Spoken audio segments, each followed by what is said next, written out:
Welcome to Dale Chat. What we're calling it. Me and Webb are hosting our first guest of Dale Chat, Mr. Justin Rumford. I love Welcome to Dale Chat. It's good to be on Dale Chat, I guess. Yeah. Maybe it's a new series within the Rodeo Time podcast. A sub series. I like it. I like where you're going with that. Yeah. I have a sub series called Texas Cow Punchers, and this will be a separate sub series. Plus, I like that you're wearing shorts under the table. You're not supposed to tell. Now, what's the point? I'm supposed to be like, kind of. It's a mic check. Check. Who is Mike? Would any of you like a delicious ranch fuel?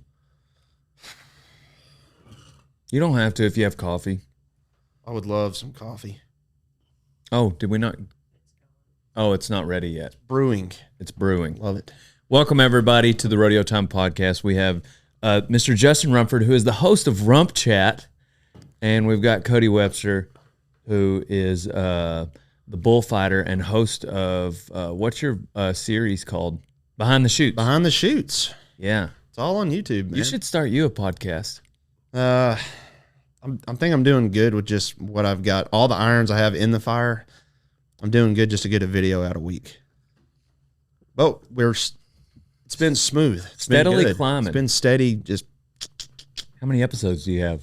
Uploaded 160 yesterday. Ooh. So yeah. Dang. That's just on Behind the Chutes. That's not. I think there's like nearly 400 uploads. Yeah. So and they're big time. Like, it was crazy. We went to a Kansas City Chiefs game. Like, every year we all go to the Chiefs game, whatever.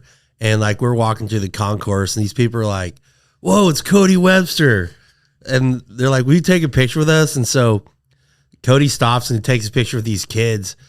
And like, I'm like, man, that's so cool. And I'm looking around, and you can tell all these people that don't know who Cody Webster was, they're wondering, is this some celebrity that we don't know about, or real or what? Like, it was crazy. And so you could see other people like kind of thinking maybe we should take a picture with the guy because maybe he's like this movie star or something. But like, that was, all from the YouTube videos, which I'm speaking on your behalf, but they're huge. They're awesome. I'm sure the same thing happens with you with Rump Chat. No, not very often.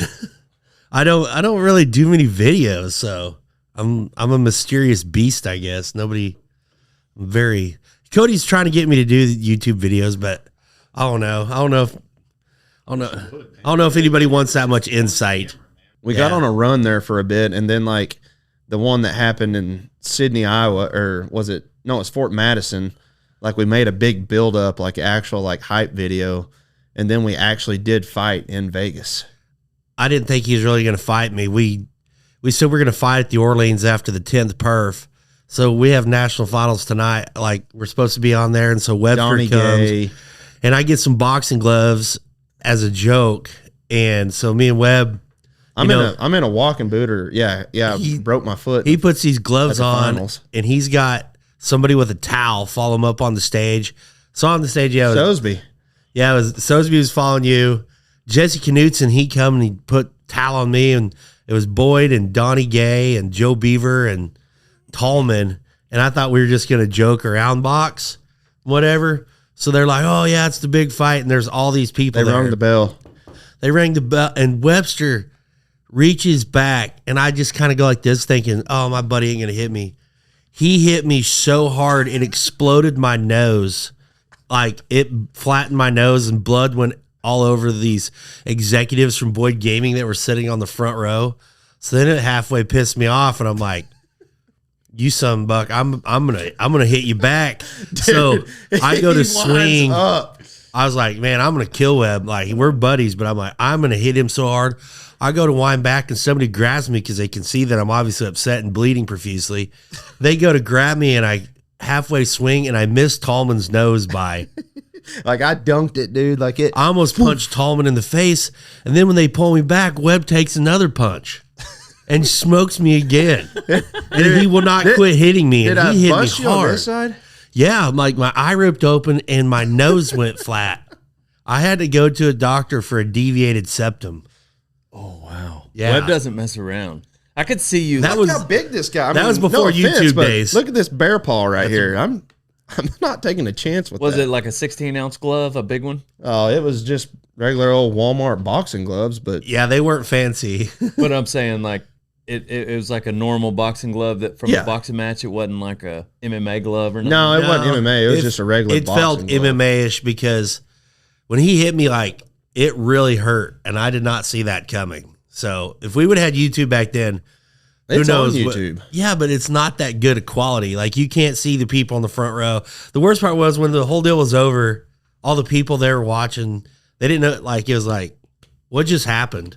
Yeah. And so I could This walk big down. fight broke out. I'm on stage. bleeding everywhere. And Jackie Ferrando was like, hey, do you know this guy? This is Mike with Boyd Gaming. He's one of the guys that hires you. I'm like, oh, hey. First time I met you. Sorry about the blood. That's hilarious. So that happened. Yeah, You know, I forgave Webster. we've had to kind of let our fight videos settle a bit. Yeah, I had a rodeo committee call and be like, hey, we got you and Webster hired this year. Is that going to be a problem? We saw on Facebook where you guys were boxing each other at Cody over the 4th. I'm like, no, we're friends. It's supposed to be a joke. yeah. He's like, well, he bloodied you up in Vegas. I'm like, yeah. Yeah, it might have been a fake fight, but that was real blood. Yeah, it really was. It really was. What about your movie? Was he in your movie? Man, the movie, I'm so disappointed the movie never got off the ground. He was in the movie. What movie, I'm J.R. going to Rump. Mesquite. dude? I had so much put together, and then true story. This guy is very awesome at making videos, and he does nothing with them. Like, Yeah. Well, I put all these videos for J.R. Rump on my iPad. And so, funny story, at Dallas at the Bullfighters Only, I'm out in the arena. I was just doing the like entertainment. And so I go back into our locker room and I'm like, you know, getting ready. My bag's gone. Ooh. And I don't mean some stuff out of the bag was gone. I had to drive home in my rodeo clown outfit to Oklahoma. They stole everything I had, including that iPad that had all the gold on it. stuff on it. So it had a tracking number on it, you know, where you could find the iPad. And so I was like, man, I'm gonna go find it. And so we drove to where it was, and I decided I'd let that person have it. So never got it back. So it wasn't one of the bullfighters entered in the BFO. No, It's gone. all that awesome footage from years of stupidness just gone, and it had a password on it. So you know, I don't know, it's whatever. I'm gonna work on that in the future. Yeah. Yeah, we the way we store our stuff isn't that much better. I mean, we've just got tons of hard drives. So I need to get in the cloud. I feel like I need to get in the cloud. Yeah, Smash has been on me about getting in the cloud because same way as my phone, I have so much Yeah. business info, pictures, videos, everything. It's not backed up at all. It's just. Didn't you get in another fight in the arena? Was that you?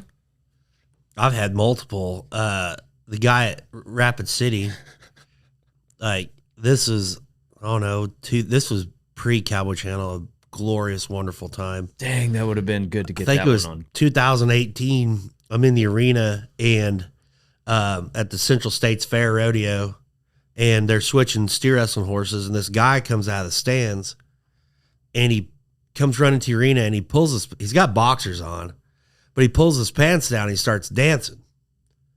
Like right in the arena, and I've seen a lot, but I was like, what? And so the person playing music was Rory Limmel's wife. And he's got underwear on. Yeah. Okay. But he pulls his still. pants down to his knees and he just starts dancing like all weird. Like, I'm like, what in the world? So What in the world? Crystal Limmel, she's playing the tunes. And so she starts playing dance music and he starts dancing and he like gets the crowd clapping. I'm going, what? What's going on? So they get ready to nod and the judge looks at me and goes, hey, tell your guy to leave. We're ready. I'm like, I don't know who this is. This I've ain't my never guy. seen this man before. And so I go to grab his arm, like I kind of run over there and he says, F you, fat boy. I said, what'd you say to me? And he says, F you. And he jumps back, and I go to grab him. And he turns around. And this is not me making stuff up. You're not rumping the story. He turns around and runs like a deer to the back of the arena and jumps the fence like a feather floating in the wind. Jumps the fence and takes off. With his pants down? No, he pulled him up at that point. Oh, gotcha. That's a pretty tall fence. So anyhow, I said on the microphone, if that dude comes back in the arena, he will be tackled. He will be tackled.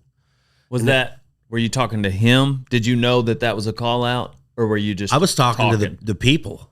And this was back in my drink a lot of beer days. Had you drank a lot of beers right then? Yes. So anyhow, I go back to the trailer, have a couple Keystones. That's what I used to drink. And I come back to the arena, and I'm out there during the bronc riding. And I look up during the bronc ride, and here he is. In the arena? In the arena, they're bucking a horse, and here he comes. And he gets, probably 30 foot in front of the bucking chutes. I have a horribly distorted video. He gets in front of the bucking chutes, and I'm wearing a sports coat and shorts for some reason. And it's funny that you don't remember. Like you have like a clown act that everything's planned. Yeah. But you don't remember why you were wearing that outfit. I don't know. It was really random that I had on a sports coat. But anyhow, this cat stops in the arena and he pulls his pants down and starts dancing. Literally, they're riding by. They got a bronc snubbed up. And I'm like, here it is. You know, I'm fast. I outran Webster once. Not a big deal. Twice. Did the crowd like that he was dancing? Oh, the crowd starts going wild. And when they see me running, because the dude never saw me. And I want to butt in here. When he says he is fast, this is the fastest, biggest man I know. Okay. And I was extra fast because I was halfway pissed. So I get to running. I'm probably 50 yards, full tilt, fast as I can go. And I just stick my head down and stick it in his back and bust this cat in half. Now, here's where it gets crazy. I knock him down hard, and he bounces up. Ooh. And I'm like, uh-oh. And luckily, this a lot of people don't know this. Josh Ravinius, the bullfighter, he's a tough sucker. I don't know if he retired. He's from Elgin, North Dakota. So they kind of get the guy, and he's like, I've been stabbed. I've been stabbed. I'm like, whoa, you know. So we pull him out of the gate, and the sheriff's deputy goes to grab him. And he tries to take off, and this Josh Ravinius drops this cat.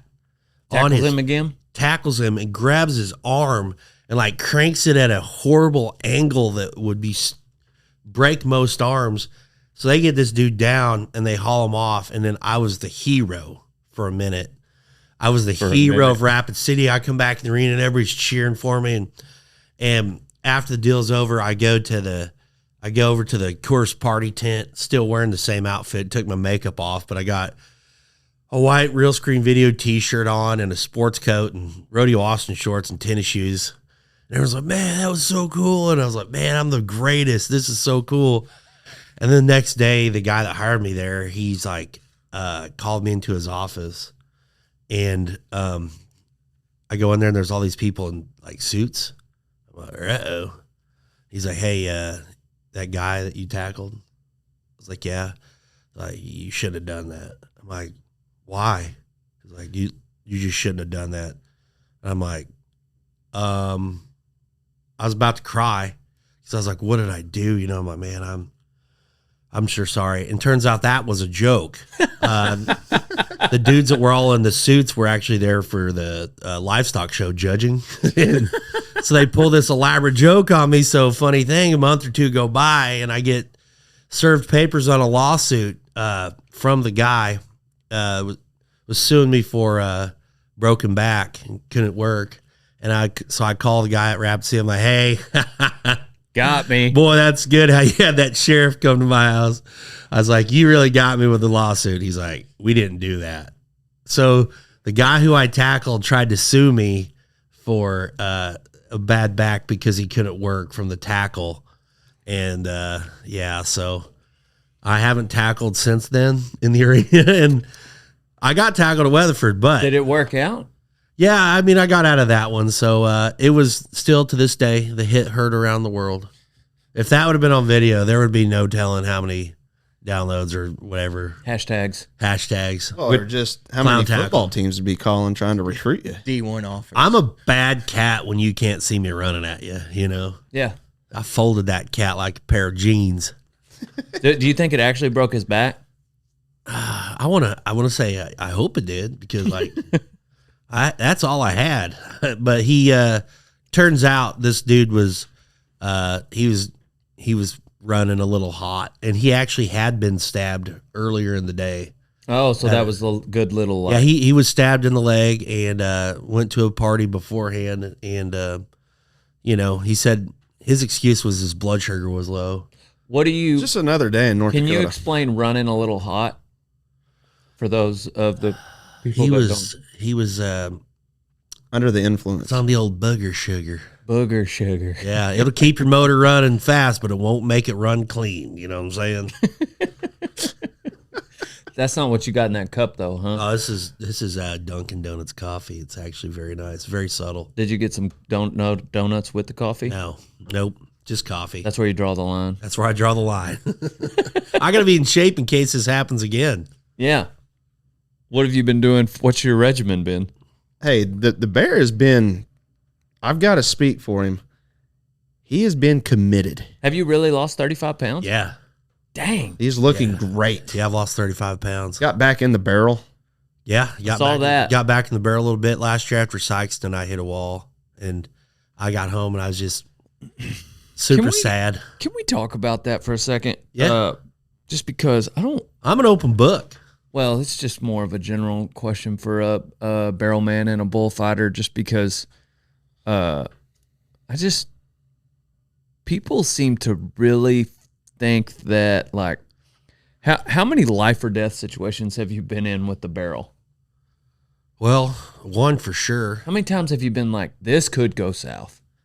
The one time, Thanks, Jordan. Auburn, California, when a bull got his head stuck in the barrel. Mm-hmm. I got some sweet pictures of it, but I had a bull get his head stuck inside the barrel with me in it and carry me down the arena, like Dang. on his head. It was Were terrible. you like, ooh, this is rough? Or was it more like, I could die?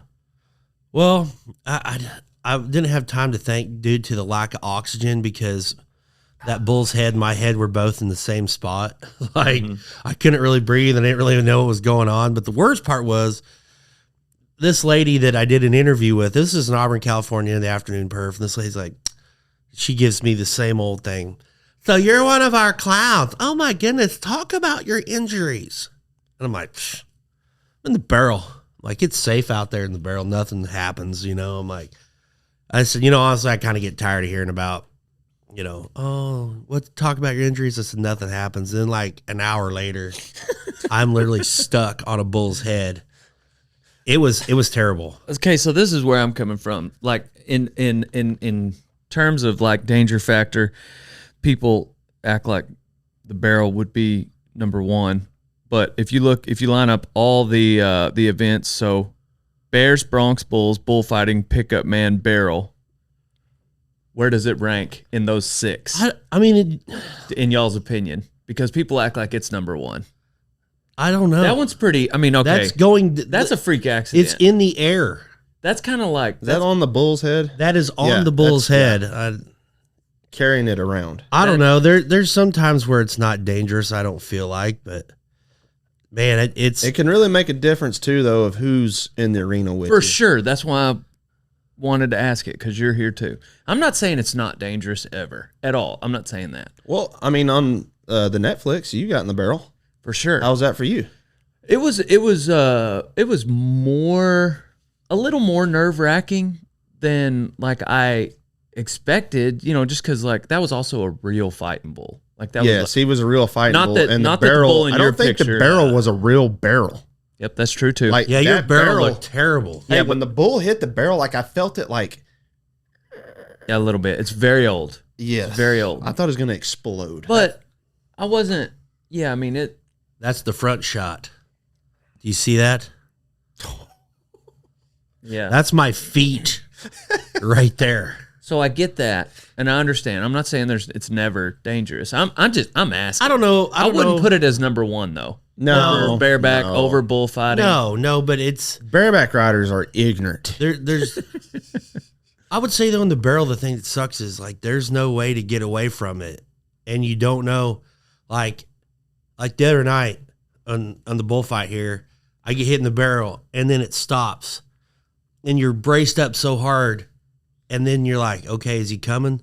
Then all of a sudden, bam, out of nowhere, because you can't see. Yeah, but that would be where a good bullfighter comes in. Yeah, you know what? These guys are excellent, but like guys that don't care, if a guy doesn't want to help you, man, there's two ends open on that barrel, and due to like a lot of people, well, your barrel's so much bigger because you're a big guy. No, it's not. My barrel's literally the same size as Andy North's. Like it's the whole opening is the same, but like you got to think a bull puts his head down. And when those guys go to work them barrels, the bull's head's down. Well, he gets around, he sees somebody in that barrel, he will hook you. I've been hooked in the barrel a lot. Yeah. Even with good guys. And like I don't get in the barrel as much as I used to. But also I don't apply for the NFR. I don't apply for circuit finals. I'm not in the man in the can program. Like after Pendleton one year when we had the bullfights at Happy Canyon, Flint pulled me aside and he goes, "Can I ask you a question?" I was like, "Yeah," and like, I love Flint. I value his friendship, his advice. He's like, rock and roll denim is what Dale Brisby uses to spur his bucking bulls. I get the Reflex. Gives me the mobility I need to be the cowboy I am. So go to rockandrolldenim.com, old son. Ever since I started riding bulls and punching fools, I've been wearing an American hat because I'm an American. I actually wore a different hat before that for the longest. But then my mom got a job. So wear an American hat, old son. Otherwise, you ain't no cowboy. "Can I ask you a question?" I'm like, "Yeah, what's up?" He goes, "Are you stupid?" I said, "No." He goes, "Well, wrong answer. You are stupid." And I'm like, what? He's like, "You need to knock that off." He's like, you need to be focused on entertaining. He's like, "You're going to get hurt."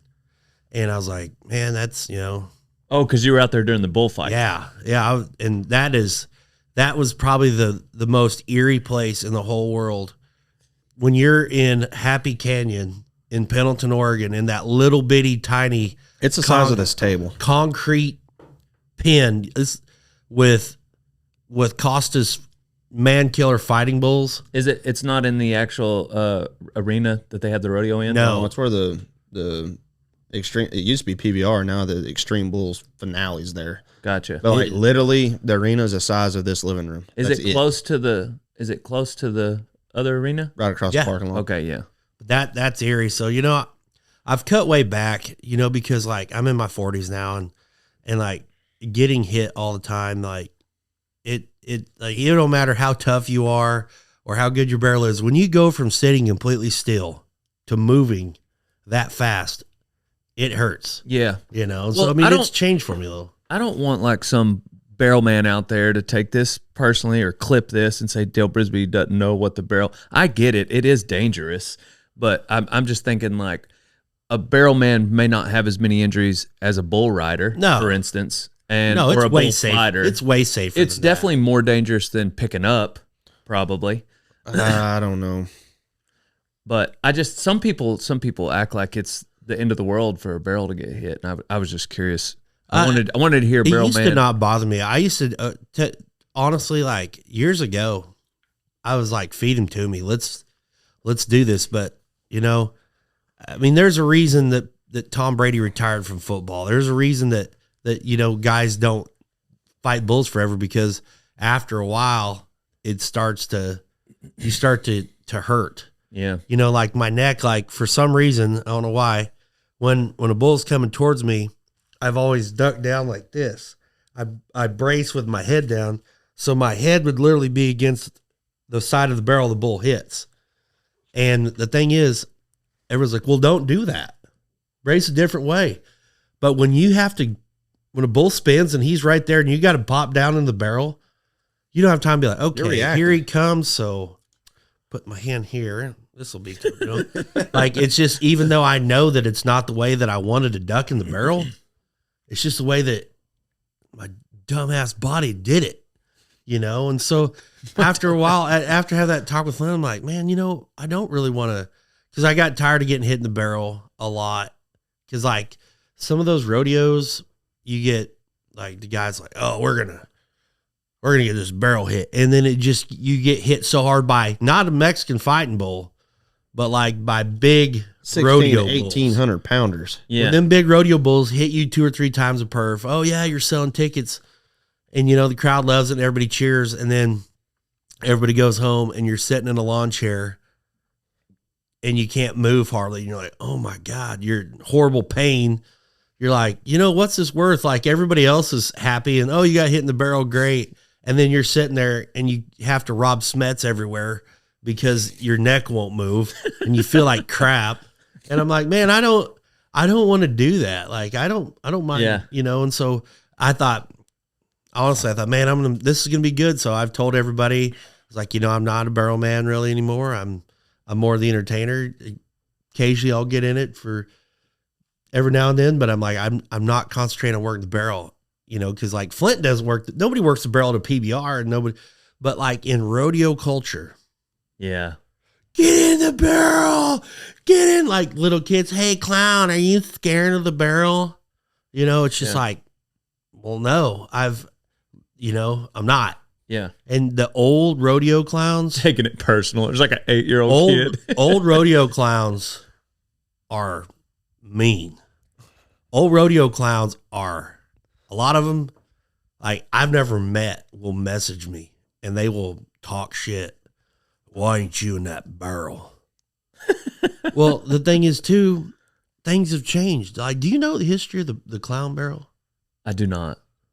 So it used to be years ago, way back in the day, there was one bullfighter. Okay. The bullfighter was also the rodeo clown. There wasn't multiple bullfighters. There was one. So one guy was in charge of cowboy protection. So they put a barrel out there at first because if you were getting hooked by yourself and had nowhere to go, they could run and get behind it. That's where the barrel deal started. After, you know, they kind of started doing that with the one guy. Finally, when they put another guy inside the barrel, they could help move for the guy up front. Well, as times went on, like you look at here, you have Nate Justice and Bo Sheets and Webster. These cats don't need a barrel to hide behind. Like things have changed so much with bullfighting. The reason for the barrel, you don't really. Yeah, it's more tradition. It's more, the barrel is not, really doesn't do much of anything anymore because, and I'm not trying to pump you up here, Webb, because you're a loser, but these guys are so dang good that, you know, if you get hit in the, like if I got hit in the barrel trying to help somebody out, that's one thing. But when a guy's 90 points, these guys save his bacon. The bull goes to the back end. And then on his way back to the outgate, sees that barrel and freight trains it going 45 mile an hour. It doesn't do me any How good. did that help anybody? You know what I'm saying? So, I mean, I think I can see where it would be, you know, an island. I know where it is an island for like a freestyle bullfight, especially like you get your bell rung early. You kind of want to maybe do some barrel work to finish it off or whatever, jump him, however, you know, or when you're selling the show, which in some cases you may not even need somebody in it. But yeah, I see what you're saying. Like it's not. yeah, and like I've taken a lot of heat, but because of the barrel. I've heard stories of barrel men taking the barrel in, but it's probably in a scenario where that rodeo did have one bullfighter and then the second guy just has makeup on. Well, and the thing is too, like I said, backing up, I respect anybody that wants to work the barrel. And I did, didn't I? I mean, I have worked the barrel. Bunch. When the BFO started, I worked every bullfight. I mean, I have literally got beat to crap over 14 years of doing this. Yeah. And Has it been that long? yeah, well, 2010. So all the years that I was getting hit and beat up, no one's like, man, good job. But the split second that I'm like, man, I want to be able to, you know, walk when I'm older, you know, and then, you know, so when I step away from the barrel, then it was like, you're a pussy. But hold on, wait a second. It's weird. It's never crossed my mind. I mean, I've grown up in rodeo I've been around it. World's greatest bull rider, obviously. Yeah, of course. That also. Let's not skim over that. But like, it's never crossed my mind that this clown was superior to this clown because this one would get in the barrel and the other one wouldn't. Has that like? Surely that's just a thing that old rodeo clowns send you a message over, and it's not something that like a committee won't hire you over, right? It's not that big a deal. Well, no, it's Surely you are valued because of your humor. well, yeah, that's the thing. Like I want to Entertainment. like Flint said, I want to be an entertainer more than a barrel man anymore. Like I had my barrel man day, and I'm not going to say the guy's name, but this rodeo clown that I bumped into, he was like, he told me, if you ain't going to get in that barrel, you need to quit. We can edit it out. Who was it? Huh? We can edit it out. Who was it? All right, we're leaving it in there. All right. I don't give a shit. You know what? Actually, Johnny, leave that in there. he's a loser anyway. But he's like, if I wasn't getting a barrel, I'd just quit. I'd quit. I'm like, well, I don't want to quit rodeoing.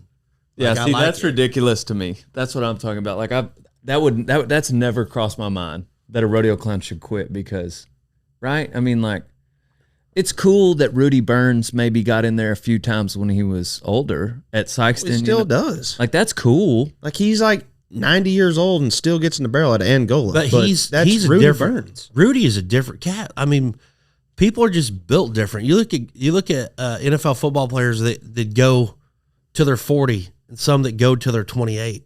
Yeah. Like everybody's different. Like Rudy is an animal. Ted Kimsey, I don't care what anybody says, was the best barrel man there ever was. Will be. He went to I guess not everyone, but 17 consecutive Wrangler bullfights as the barrel man. It's Robbie Hodges. Robbie It's Hodges. another guy. It's never just a crossed beast. my mind that you were less of a barrel man because you didn't get. I haven't even noticed.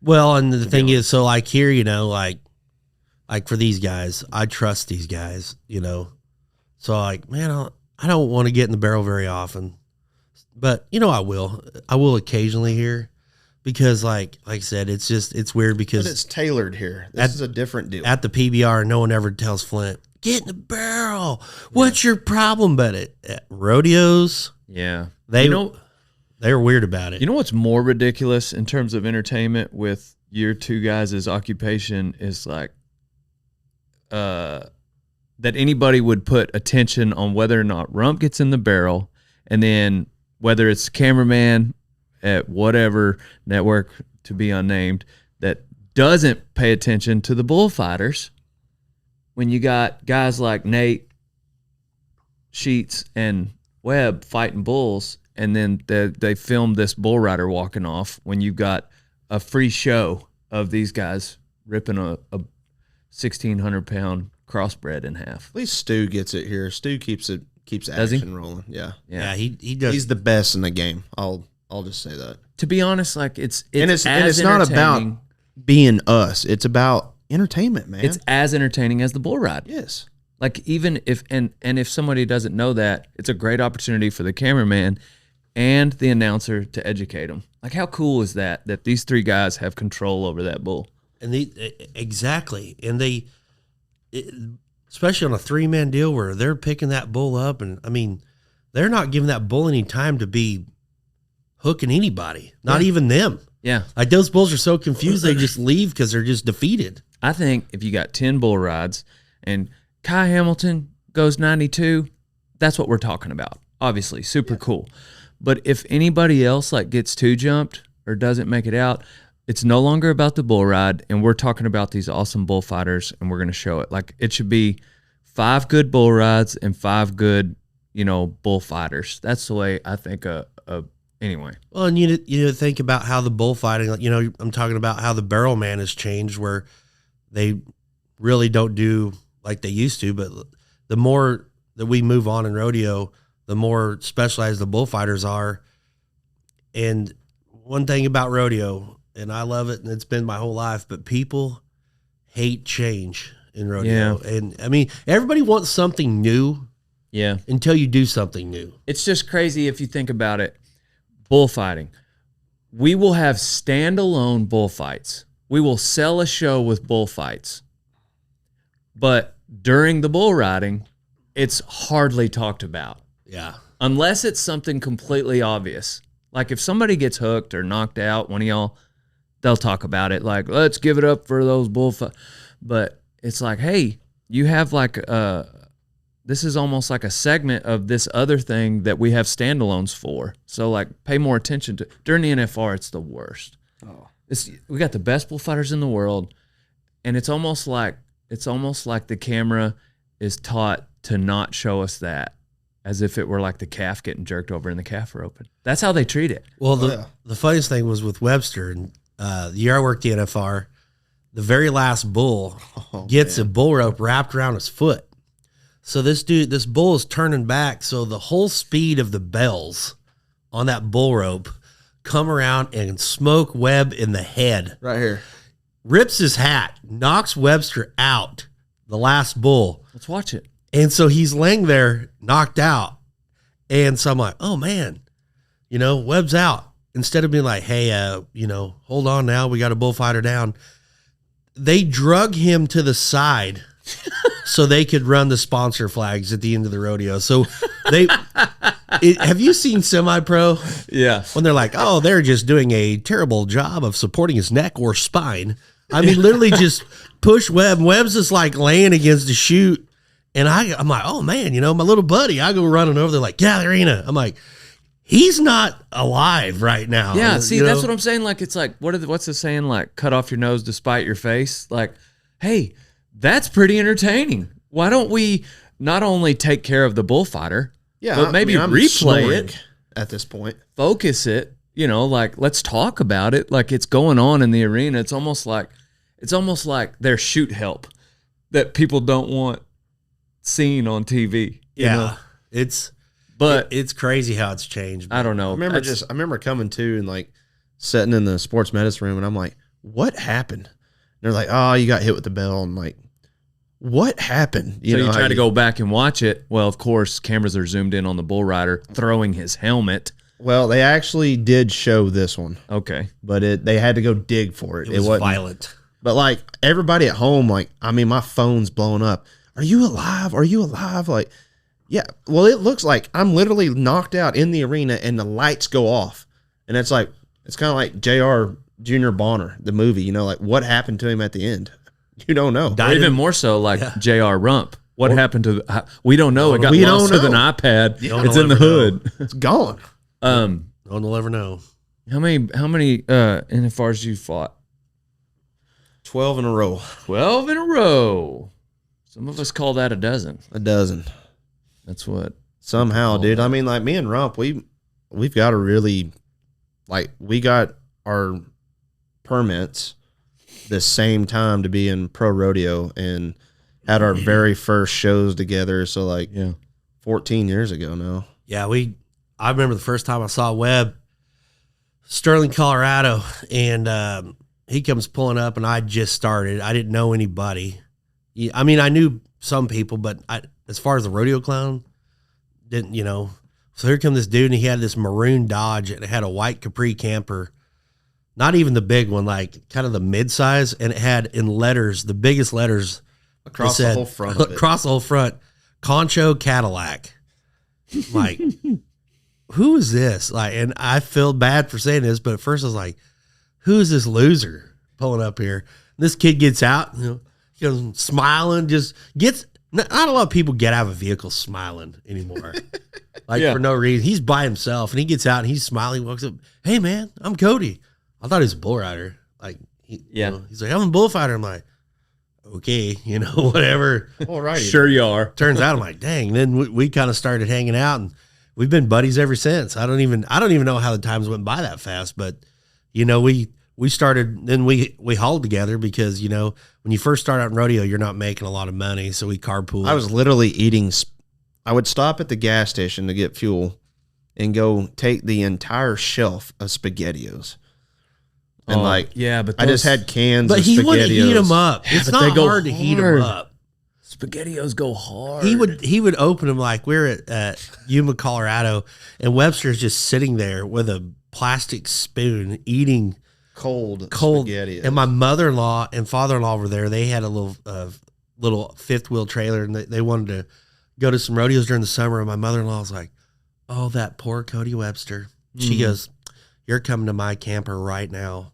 So my mother-in-law takes Cody, and she's like, "You just sit in this chair." And I go in there after the rodeo, and like, Meemaw, she's in there, and she's just cooking Cody like fried chicken and all this food. And she's like, "He doesn't have enough money for anything, so I'm making him food." I'm like, Webb. That's brilliant. Just go for At that. that point, though, dude, it was, man. It was like, it's so weird, man. Like you amateur rodeo, you know, like, you know, I was young, like I was real young, but like I'd made it to the top of amateur rodeo, whatever you want to call it. I just call it rodeoing, but like at the lower levels, I'd made it to the top.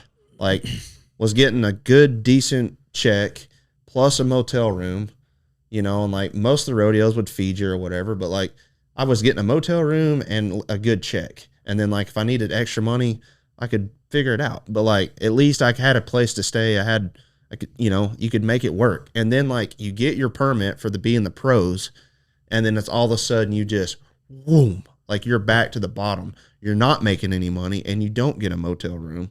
So like everybody's like, "Oh, it's all this glory and fame." And But like, I think though we had a lot of fun those first. But we few had years. a lot of fun. Because I remember several times me and Webster being like, "Can you believe we're rodeoing for like a living?" We pulled over at a rest area one night and just cooked chicken on a grill at like a nasty ass rest area in Montana. And then we're like high fiving each other, like, "Man, can you believe we're rodeoing full time? Like we're the two coolest we're dudes doing alive." Yeah, I bet your first committee hire though was felt good. Oh man, like, well, and it, speaking of San Antonio, that's where we're at. Like, I remember I had my permit and somebody got hurt. Something happened and I got called to go to Albuquerque, New Mexico, which was for the committee. So I get there and I work 2 perfs because a guy broke his leg, broke his arm, whatever. And like, I'm You sitting literally there, don't remember who it is, or you just don't want to say? I really don't. Like, maybe it might have been Andy Burrell. It was Burrell. Somebody broke their leg. Yeah. Something happened.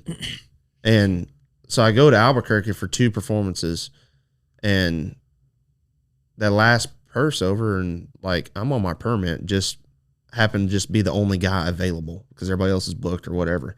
And this feeble old man come walking up and he's like, "Are you Cody?" And I'm like, "Yes, sir."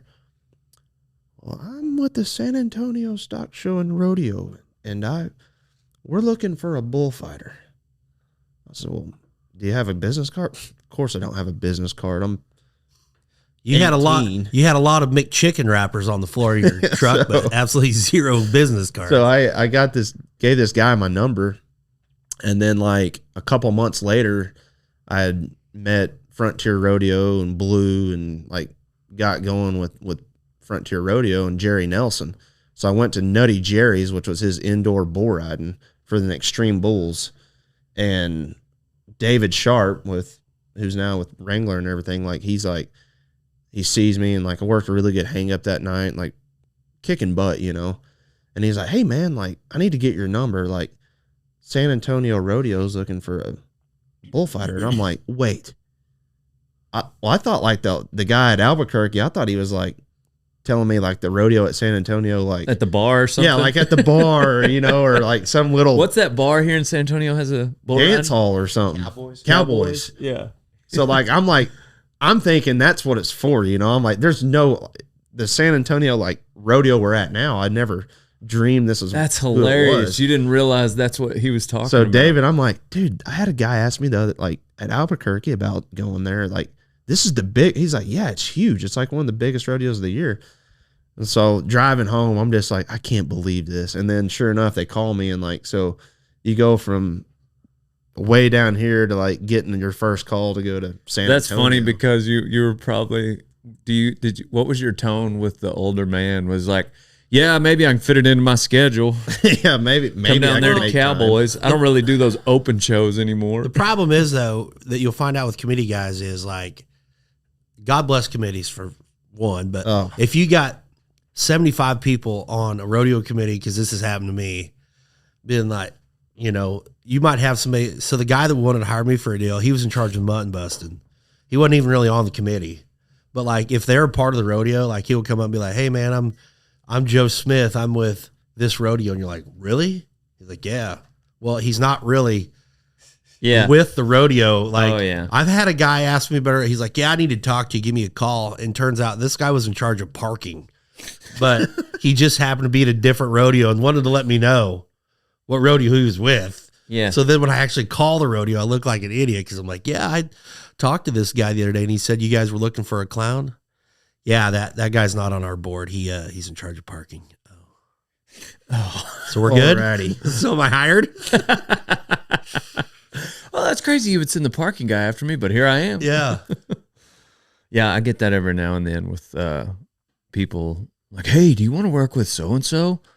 Yeah, I'd consider that. Okay, well, I know a guy who knows a guy who might know another guy who works for him. Like, okay, that's where I'm going to drink yours, by the way. Yeah, go ahead. What was the second fight story you were going to say a while ago when I interrupted you about the lawsuit? Because you got in the one fight in 18. I think as guys, we like to hear fight stories. Do girls? Yeah, girls too. At least the girls that ride bulls. I'm trying to.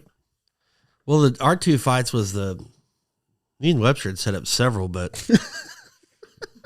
RodeoTime.com is the only website that should exist because it's the greatest apparel line that has ever existed. So go there now to get a t-shirt, a hoodie, a cap, a vest, whatever it is you need. Go to RodeoTime.com, old son.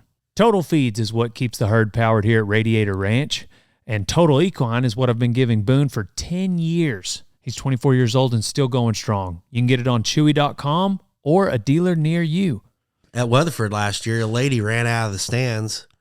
During the bull riding.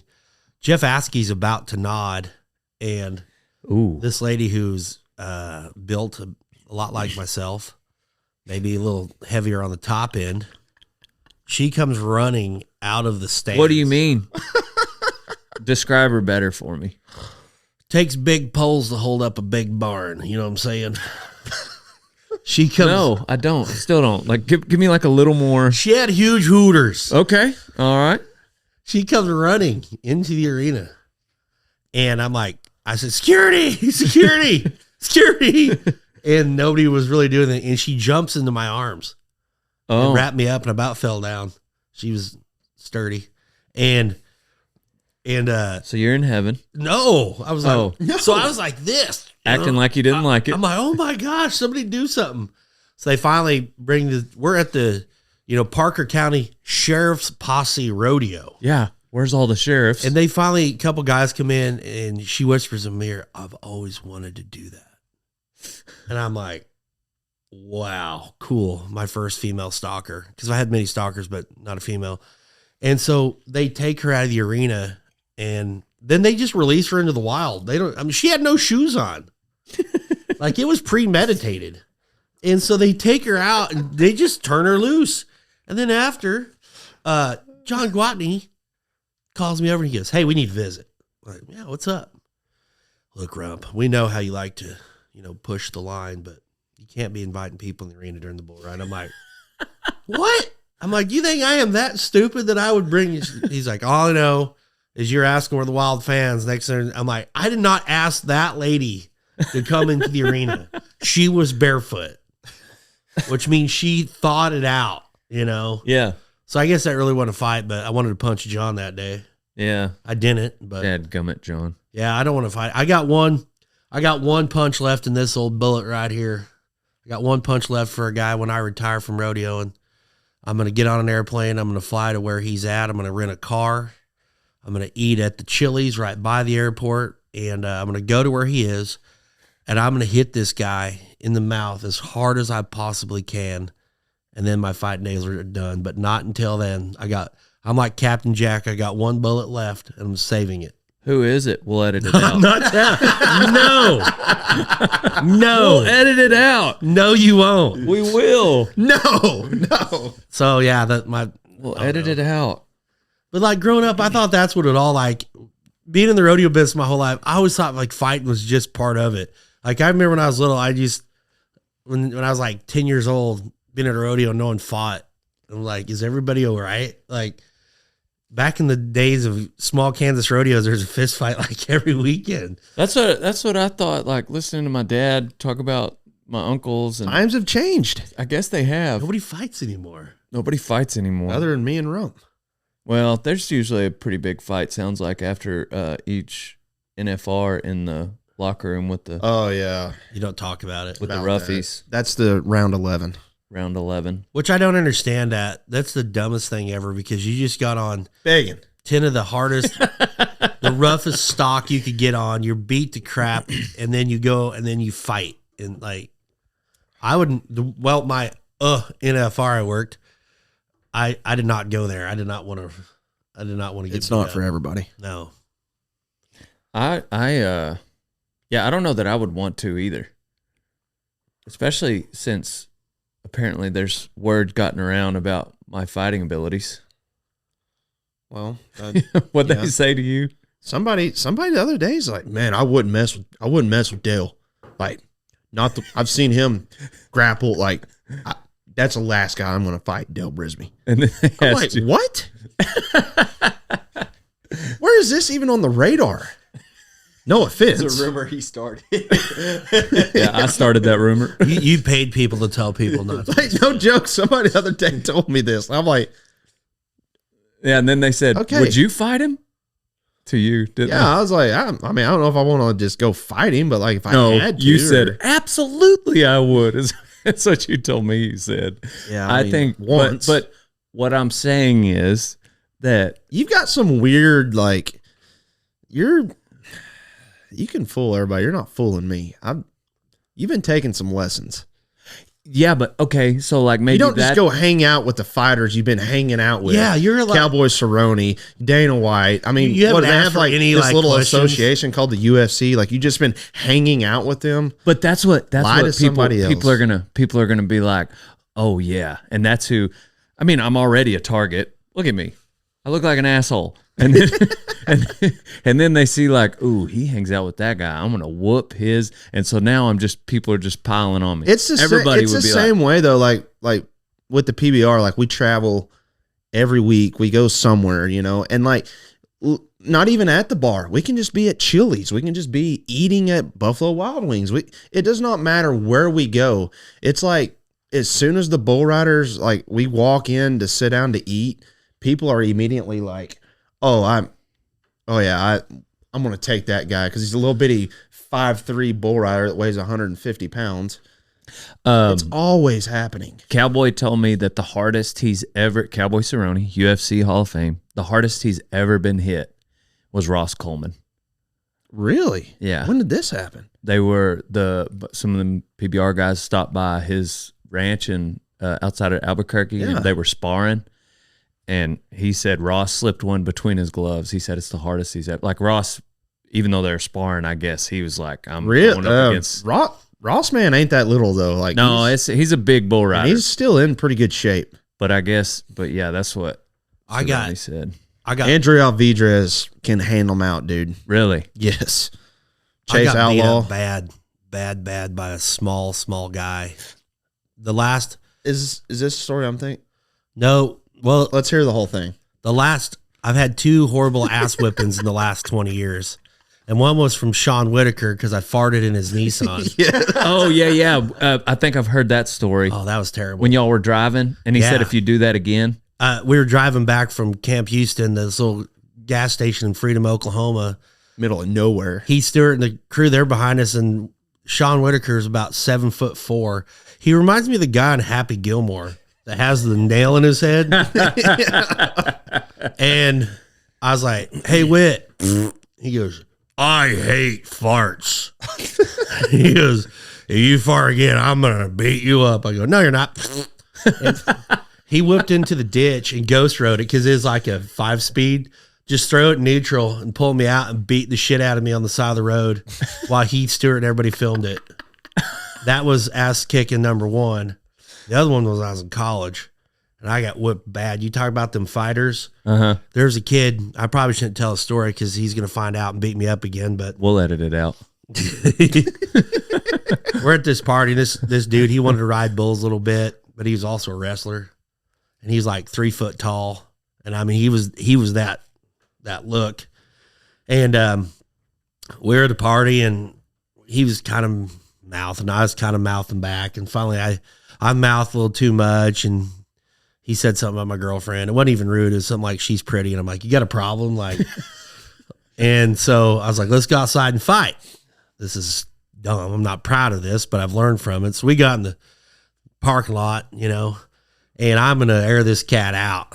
And so I reached back to punch, and I load her the big punch. By the time that I reached my right arm back, this dude had caught it and took it around the back of my body and tied it in a square knot to my left foot. Like, I don't know how he did it. Like, he knew all these moves, and he got me down and beat me up. And the worst part was Drew Melvin, who's one of my very dear friends, 4-time NFR Bulldogger.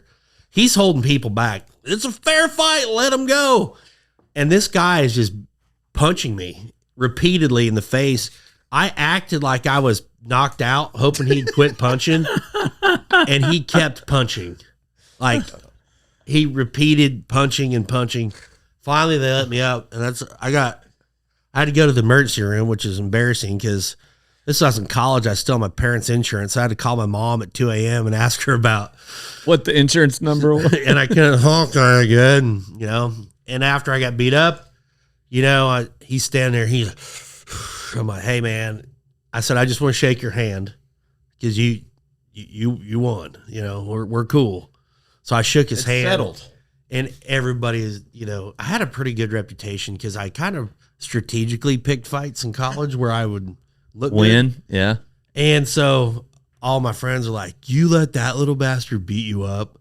I'm like, he knows wrestling moves. Like, I'm like, what? They're like, he's 4 foot tall and he beat you up. And so everybody started making fun of me all the time. So we got to the bar, and I run into this guy and go, hey, what's up, man? So we kind of, like I said, he tried to ride bulls a little bit. And so we kind of started palling around, but every time this cat would get drunk, he would start mouthing me. He'd be like, hey, Rumford, remember when I beat your ass? And I'm like, yeah. And everyone's like, is that the guy? And then I'm like, yeah. And they're like, oh, you were such a, I'm like, no, man. So people just made fun of me, but the more this cat drank, the more he talked bad about me. Yeah. And I was, after like a few months, I'm like, man, I gotta fight this guy.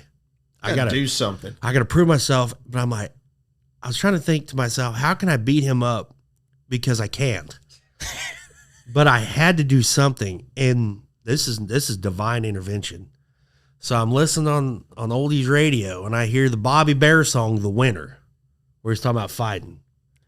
And it clicks. I'm like, I know how to beat this guy up because he liked to party. I didn't have a lot of cash back then, but I knew the girl, the bartender, her name was Jackie. So I go to the ATM. I get this plan because the kid was having his like 22nd birthday party at JC COWBOYS in Weatherford.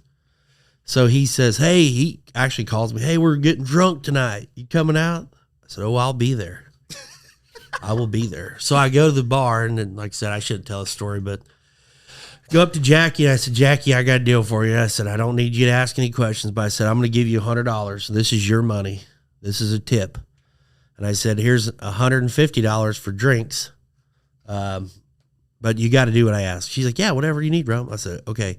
Every time that I come to buy 2 shots for me and him, I said, you put Coca-Cola in mine and you put straight whiskey in his. She's like, okay. So first deal we get there, and everybody's still pretty sober. I said, hey, get over here, birthday boy. And he's like, what's up? I said, hey, you're on me tonight, baby, all night. I'm buying. He's like, you ain't got enough money. I'm like, I do today. So I said, Jackie, let's do some shots. So boy, Jackie, she spins around, and she's got a Coke and a whiskey. And so let's down the hatch. So I'd take a drink, straight Coke, straight whiskey. Let's do one more. So all night I'm just feeding this dude drinks, and I am dead sober. Actually, I bought a carton of cigarettes and a Red Bull. And so I'm sitting there. Not only sober, but you are wound up. I'm sitting there, and this dude's drinking all night hard. And about 1:30, the DJ gets on, and he's like, hey, we got a special birthday today. We'd like to give a shout out to John Doe, who's turning 22 tonight. Come on up here, John. Well, everybody knew him, you know, so he goes up there and everyone's going, speech, speech, speech. And he's like, well, it's good to be here. And the DJ says, what's the best part of turning 22? And he said, best thing I've ever done is beat Rumford's big ass in the back. Remember that, Rumford? I beat this shit. And I said, not tonight. And everyone's like, what? I said, let's try it again for birthday boy.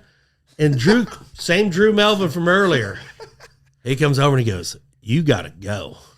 He is going to beat your ass again. I'm like, no, I got a plan. Well, I didn't tell you about the plan because didn't really want anybody to know. So we go outside, and this guy, he can't hardly walk. I mean, he's at a stumble. He can't even. His eyes were looking at each other before he walked outside. And when we get ready to go, I hit this dude with everything I had and dropped him. And then I got on top and I punched him until I ran out of air. I mean, hard. And I'm like, I wasn't even punching. I was just slapping him in the face with my fingers at the end.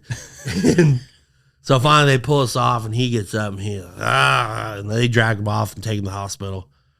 And I go home. The next morning he calls me, hey, Rumford, I just want to tell you, I don't even remember what happened last night. I guess you beat me up. I said, you saw me. I was shot for shot with you. I don't remember it. Did I win?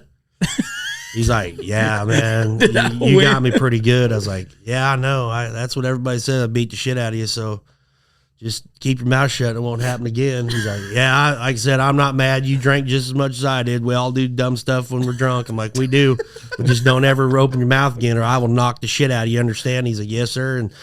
And after that, he never ever tried to fight me again. And I haven't told, until now, but he's probably 42 and who knows if he can still fight. And what's his name? We'll edit it out. We'll edit it out. Not telling that. So that was, we'll edit it out. I haven't been beat up since, from the fart or since that guy. So, like I said, one more in the old chamber.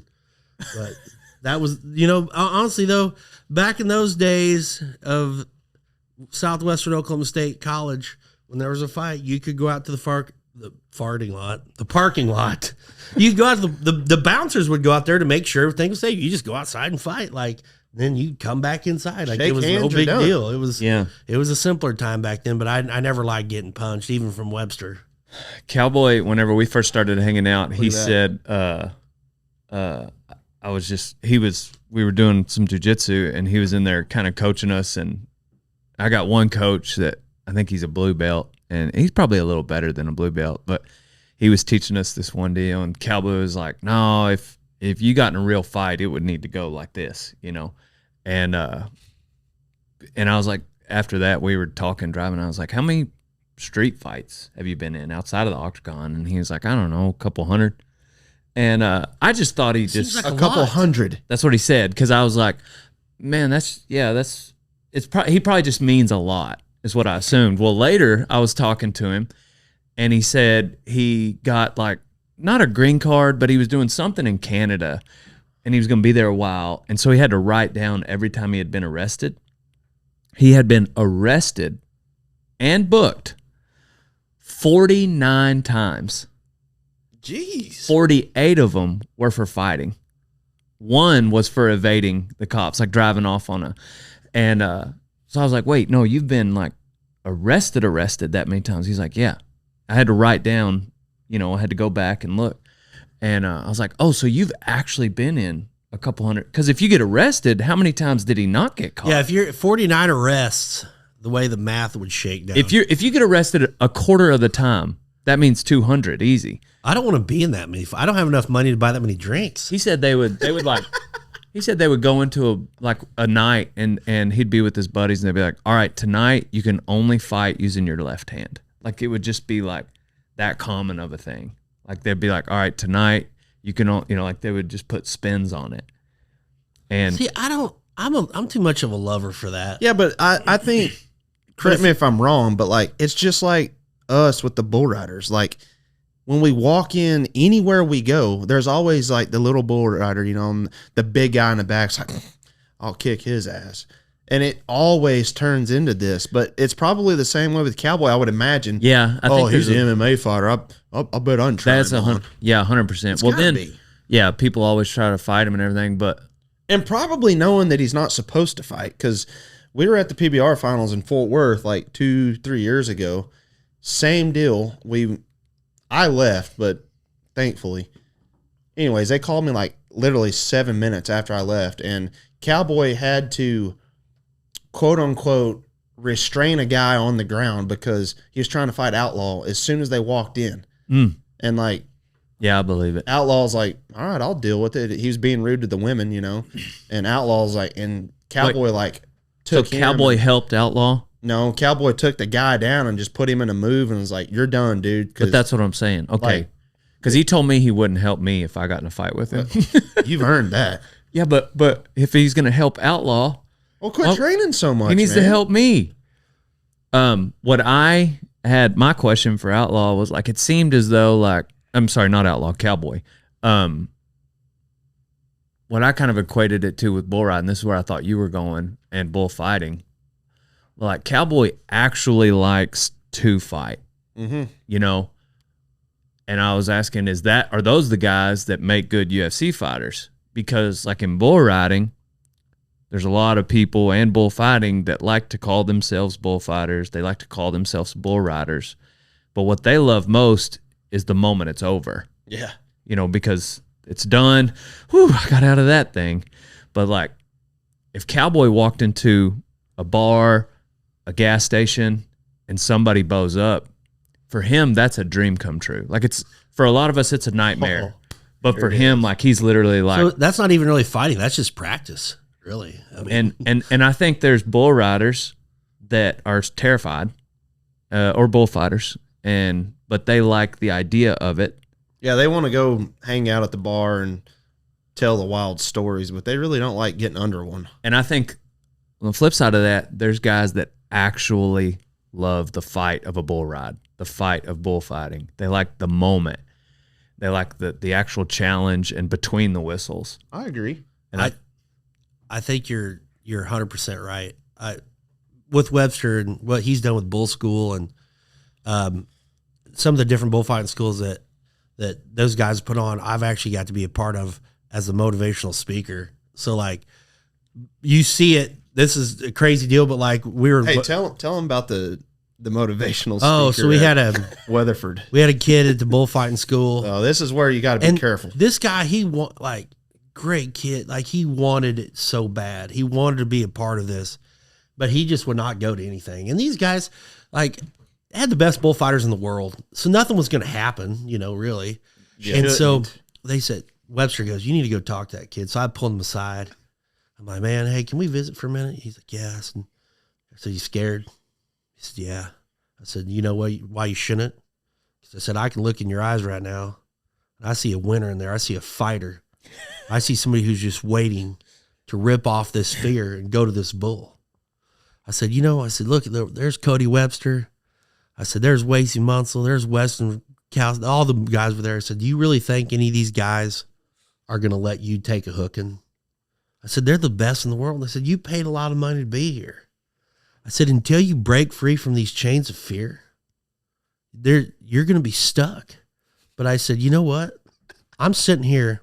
Dude, I'm sitting about 10 foot away, and I'm like. I'm sitting here as a national finals barrel man, rodeo clown of the year. And I'm sitting here looking at a champion. And I said, I believe in you. But until you believe in you, there's nothing I can do.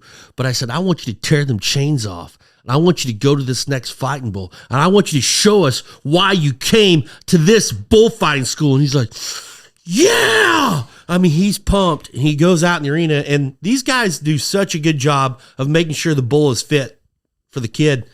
And he gets out there and this bull comes and he stands there and never moves. This bull comes as fast as he possibly could and breaks this kid's leg off. Moments after my motivational speech. So after that, Webster's like, let's tune those down. Yeah, dude. The guy's like, oh my God, my leg. I'm like, oh dude, man. I don't give those. I do not give those. People ask me if they look scared. I was like, yeah, I don't think you should do it. That's what I tell them. Like, I do not push people. I was like, if you better want it if you show up here. But you got a lot, especially with the bullfighter deal. You got a lot of guys that, like you said earlier, they like the thought of bullfighting or bullfighting in theory, but to actual do it and, you know, face the consequences when it doesn't go well. You know, I think that's a whole nother can of worms. What about that hat? What about this hat? It looks like it's. This is the seen some Legends things. hat. I was about to say, it looks like it's seen some things. This hat,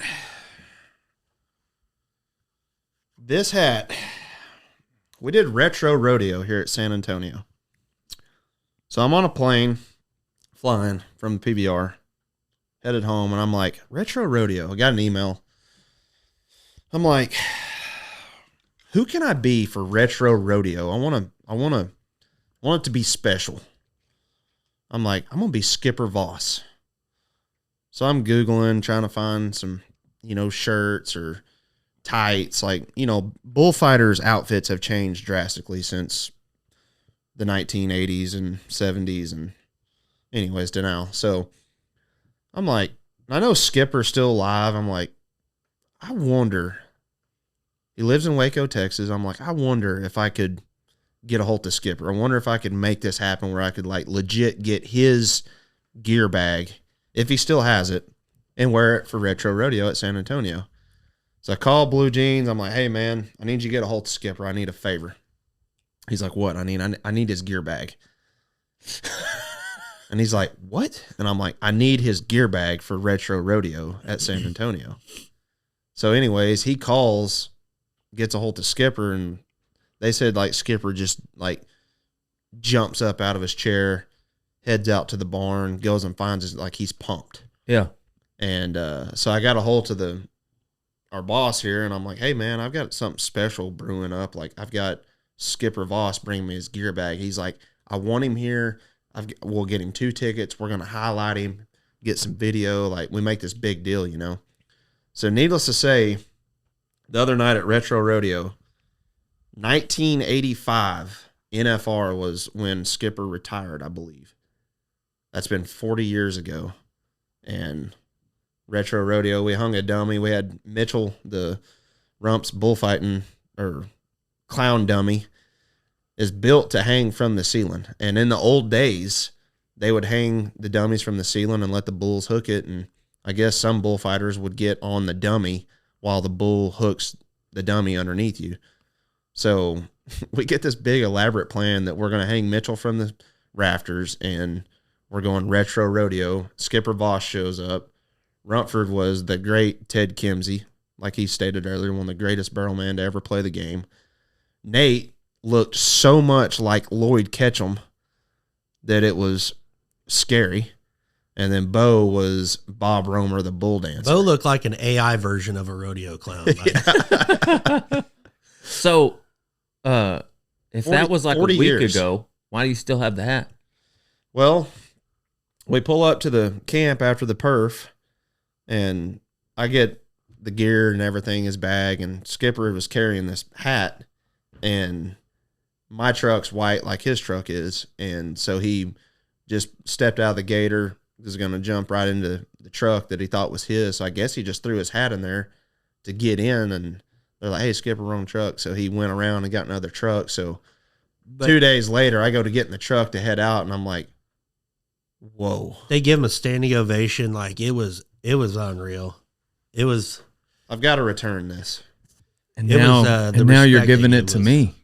Unbelievable. That's amazing. You can look at it. Thank you. That Skipper, he came to the Webb. locker room, and Webster said, you got any advice? And he says, well, if you can't fight them, thrill them. You can't fight them, thrill them. That's what Skipper said. Yeah. Now you look like the one-armed bandit. You do. Holy cow. You should take this hat back to Skipper. Let's see that one. And just see if he notices. Golly. I got a big old melon. That'd be hard to see. Be hard to see a fighting bull with that hat on. I got a big melon. Bear down, son. That'd be kind of funny to fight in, though. Something that tall. Yeah, until this happens. Yeah. Well, I mean, maybe get your size, but That's a lot of. That's the Legends hat, dude. that's a lot of man. I know. That's the 1982. Oh, you mean this one? World champion bullfighters hat. 1982. We watched that world video champion. from is on the sports machine, and it's got Skipper fighting at Cheyenne when he gets thrown like 20 foot in the air and lands on concrete. That dude was tough. Yeah. Back when the Unreal. made of steel and the chutes were made If you can't fight them, thrill them. I'm starting to think that maybe we're kind of pansies compared to those guys, because those guys, Webster's showing them knee braces, and he's like, "Yeah, Skipper, here's my knee brace." Well, what are those for? Like, What are those for? I show him my vest. He's like, "What is that?" I said, "Well, it's a protective vest." I ain't never seen one of them. do you think when you retire from bullfighting, you'll just, because Skipper literally had his whole gear bag, do you think you'll just zip the gear bag closed and just leave it? Yes. Yeah. Yeah. Donate it to the rodeo gods. Yep. No, I don't know. I bet you might end up using yours because you put on so many schools. You'll be letting them kids use it. There's a chance. I mean, I don't know. Like that stuff's special to me because like when I was really, really young, I was a little bitty kid. Like I stumbled across a gear bag and like when I unzipped it, it had them Wrangler baggies in there, and I'm like, I mean that changed my. I was already wanting to be a bullfighter, but when I found that gear bag with all them baggies in there, I was like, it was destined. Like this is what I'm gonna do for the rest of my life. You know, Mm-hmm. like so it's that kind of stuff's special to me. I really like taking care of the kids. I mean, Well, that's what, like, leaving a legacy. anytime you can talk to a kid, anytime I can give him an autograph or just the hat patches right now, like the W is just everybody wants them. You know, like it. I don't know. You never know what's going to change a kid's life. Right. That's what I think every time I put out a video. That's right. It could be. You never know. You never know. That's the crazy thing about the rodeo deal that we're in, man. Let's You just assume there's been a few yeah. that I've just like, I'm starting to get inspired by myself. You are inspiring. Thank you. You are. Oh, tell me more. So who would be, I was wondering this a while ago. We were talking about fight stories. I'm sorry to derail the inspirational moment. Who would be the baddest cat that you got? Who's the last person in the PRCA that y'all would ever want to fight? The last one. RC Landingham. Line every one of them up, and then who's at the end? RC? RC Landingham. Really? Yes. Round 11 at the NFR one year, he threw me across the entire locker room into a table. So, Like he let didn't the even record try. show, I have said many a times, if you were going to fight anybody at a rodeo, bareback riders need to be last. Let the record show RC Landingham is a bareback rider. Yes. Bad cats. I would have to say Clayton Haas or Will Loomis. You sissy. What? They're bulldoggers. Have you seen Clayton Haas? Clayton Haas could pick this house up and put it over there. Yeah. We got to be careful, though, when we start doing this. I mean, you're saying they're bad cats, obviously. These guys ask, who would you want to fight? Got me almost in a fight with one of my good friends, Oh, a TT. Tyler Taylor. I was just saying his name because I Oh, thought dude. he would get the TT joke. said he was going to smoke you. I know. dude. There for a while, I was like, And was somebody like talk serious to him. about it. You know, Well, first off, let's talk about that day. Now, Let's I talk want to about know that something. day. What exactly, how did y'all squash this? Well, I Or told is it squash, This is or- what happened. Rump and Hambone asked me to go on. I think was I going to be the first one where y'all had a guest? you were you were. So we're in Sykes, and it's like You were number 4. it's like 2007 or something, and it's like their 4th episode, and they're like, "Hey, you want to be on our podcast?" I was like, "Yeah, sure, absolutely." And I go and get ready, and I'm sitting in their camper, and they start this podcast. 52 minutes later into the podcast, We didn't they know. introduced me, and I was like, by then I'm asleep. oh, and yeah. And then 4 minutes into that, so who in rodeo would you fight? And I'm not a fighter. I don't want to fight anybody. Matter of fact, that's why I take jujitsu, because I'm terrified somebody's going to try to fight me. Anyway, I had talked to Tyler Taylor earlier that day, and so I was like, Tyler Taylor. I just said his name because he was my friend. I was like, I need to say somebody who's not going to try to fight me to get out of Little this. did you know. Little did I know. He just thought I was dead serious. Dude, which we I were on should a have golf texted him. course, and he's like, that Dale, like, he called me out, and like, I'm gonna beat him up. Yeah, somebody told me that. Somebody was like, I like to officially JB was like apologize. instigating him because he hung around Bucktown for a Imagine while. that. Yeah, and JB was like, yeah, I think he wants to JB fight. has like a very large spoon that Yeah, for sure. He was instigating it. Yeah. And I was like, no, tell him that was a joke. So like these guys are just like, I would apologize. thank you. Thank Years you. later. Yeah, apology but rumor accepted. is But did you die? No. Exactly. And now we're better friends for it. Tyler Taylor and I. But in your defense, maybe just, I should have PT's said been Leroy announcing, or dude. something. I should have said my brother. But maybe here's something I could do that I'm not going to say I've done it before. Make up a name. Yeah, you can fight John Jensen or Carl Andersmith. Yeah, exactly. Carl Anderson. I'm a little better at thinking on my feet these days. Yeah. Well, you never know, especially like that deal backfired on all of us because we didn't know anybody's actually going to listen to Rump Chat. And then like I made a joke about fighting Roger Mooney, the rodeo announcer, as a joke. Right. And then Same thing. Strong as me. City, Kansas, I've got that rodeo booked. I get a phone call from the rodeo committee. Hey, we need to visit. I'm like, yeah, what's up? If you don't want to come to Strong City, we know you're on contract. You don't have to come. Yeah. I'm like, why wouldn't I come? Well, we heard about you and Roger. I'm like, what?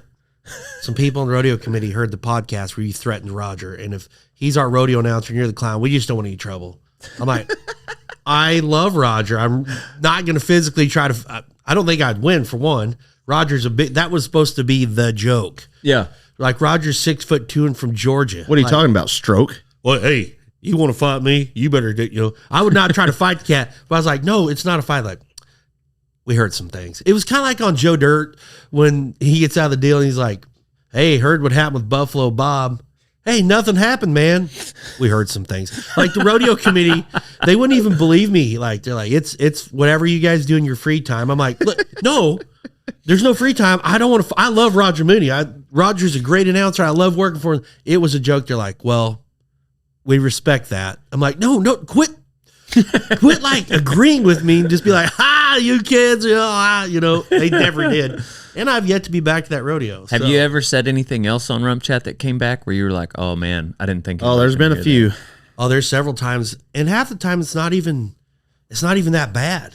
Yeah. But like, yeah, that's one thing I've learned about the podcast deal. Is that I think some people listen because they want to find something that you said. Oh, you think so? Yeah, because I've had probably 5 instances that were pretty bad, and it wasn't even me really talking bad. Mm-hmm.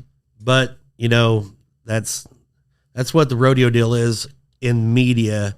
If you watch sports, and after the Super Bowl, they will spend 3 days talking about how Patrick Mahomes sucked. Uh-huh. Like if you watch First Take, if you watch Colin Cowherd, if you watch, he kind of did. yeah, he sucked. But here's the deal. I'm still a fan. What's the guy really? Oh, Pat McAfee. The Pat Yeah. McAfee show. They're just bashing these guys how bad they sucked, and it's all good. It's just sports. But in rodeo, if somebody sucks, and I say on say a guy's been bucking off everyone that shouldn't, and I say on the podcast, man, that guy has sucked this week. Had the best one in the pen, bucked off. Man, he's just not been doing good. I'm not personally attacking the guy. Yeah. But like I actually said that like a year or two ago. I said, man, that guy, he's got so much talent. I said, he has just sucked. I said, I don't think he's made the whistle at 5 rodeos. Yeah. I said, man, that's terrible because he's a cool dude, but man, he's got to pull it out, start pulling out if he's going to make the finals. Right. Yeah. Then I get messages. You think you could ride a bronc? Then you need to get your fat ass in the gym and show them how you don't talk shit on, like, just people started bashing me. I'm like, I wasn't really talking shit. I was just kind of explaining, but in rodeo, you can't evaluate other people. Once again, Rump's in a others- tight spot. In other sports, you can, Right. but not in rodeo. Like rodeo people, especially with the Cowboy Channel. But in rodeo, you can't say anything because people will physically try to attack you. Yeah, but I feel like they probably take it personal in other sports too. Like, I doubt that Patrick Mahomes is a huge fan of Colin Cowherd right now. Don't you think? Well, I think it's. I'm just speculating. I don't know. I think you're right. I'm sure that those guys don't like it, but I mean, it's part of sports. When I said that guy didn't, they're like, well, it is much more socially accepted. I think. You're the worst clown in the whole world. Well, it's cool if you don't like me as a clown. I've said this 1,000 times. If you don't like my comedy, man, not a problem. But don't bash me as a person. I feel like I'm a pretty decent dude. Yeah. But Well, let's not get ahead of ourselves. so that's why I've been very, very careful anymore, with anything I say, because it will be used against you, especially like for me, people love to be able to say, why did you say that? Like, right. So I'm anymore, like a lot of times I'll do an episode and I'm like, I should have said that. But you know what? But we can edit that out. I'm standing by my fighting story. It's time as told. If that guy wants to fight me at 44 years old, I'll spend the money to fight him again. To be honest, that's not really that like vindictive of a plan. I don't think. I'm going to stay sober tonight in case I fight. No, I mean, but that's I like a bought all normal his thing. drinks. Yeah, but still. I use chemical warfare. Yeah, but still, like that's pretty normal. It's chemical warfare. But honestly too, though, I've made a couple friends from stuff like that. I had a guy that at San Antonio from the rodeo that was watching it on TV just bashed the crap out of me, which I get hate mail every day here. And so he was talking about the cameras and this and that. So I made a video of me showing the production log where it's down to the second. And I sent him a video of Stu in the camera switch room.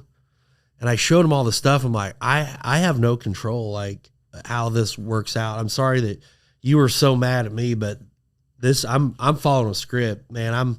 I'm a paid actor here. Yeah. And after that, he's like, I had no idea that how much went into that. And he's actually been a cool guy. So, I mean, anytime, Do you think that maybe, because I can't imagine really someone not liking, number one, you as a person or your humor. Like, it just blows my mind that someone would be against you, much less adamantly against you. I don't understand it. But do you think that maybe there's been rodeo clowns that had people like that against them all along? There was just never social media for those people to communicate it? well, no, because Or do you think you're really an outlier? no, I think it's social media has changed everything too. But think about this though. Years ago, before everything with social media and TV, you only saw rodeo clown if you're at the rodeo, Right. right? So you really didn't be like, man, I'm so sick of this guy. I'm tired of this guy, because you hardly ever saw him. You know Yeah. what I'm saying? So I think a lot of the deal is, since I've got 200 rodeos that are on freaking TV a year, those people start to hate me because I'm always there. Yeah. But people sitting at home that's watching the rodeo don't understand that there's 18,000 people at 21 shows at San Antonio. And this 18,000 come to watch Keith Urban and the rodeo. This 18,000 come to watch John Wayne and the Can't Sing band.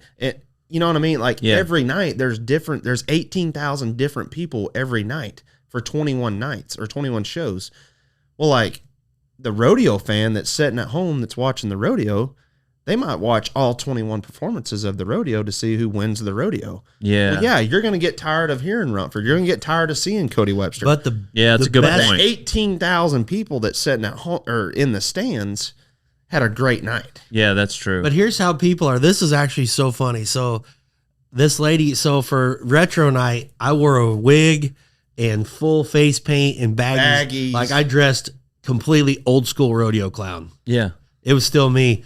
This lady put a big post. She's like, it was so refreshing to see a new rodeo clown at Retro Rodeo. The guy that's been there has absolutely sucked. I'm so glad they brought in somebody new for the Monday night performance. He was just absolutely amazing.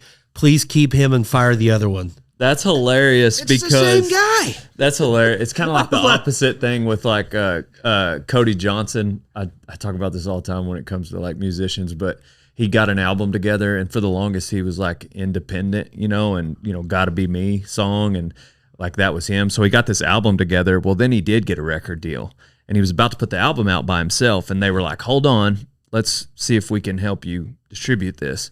And so he does strike a deal, he goes, does a deal with whoever, and they put the album out.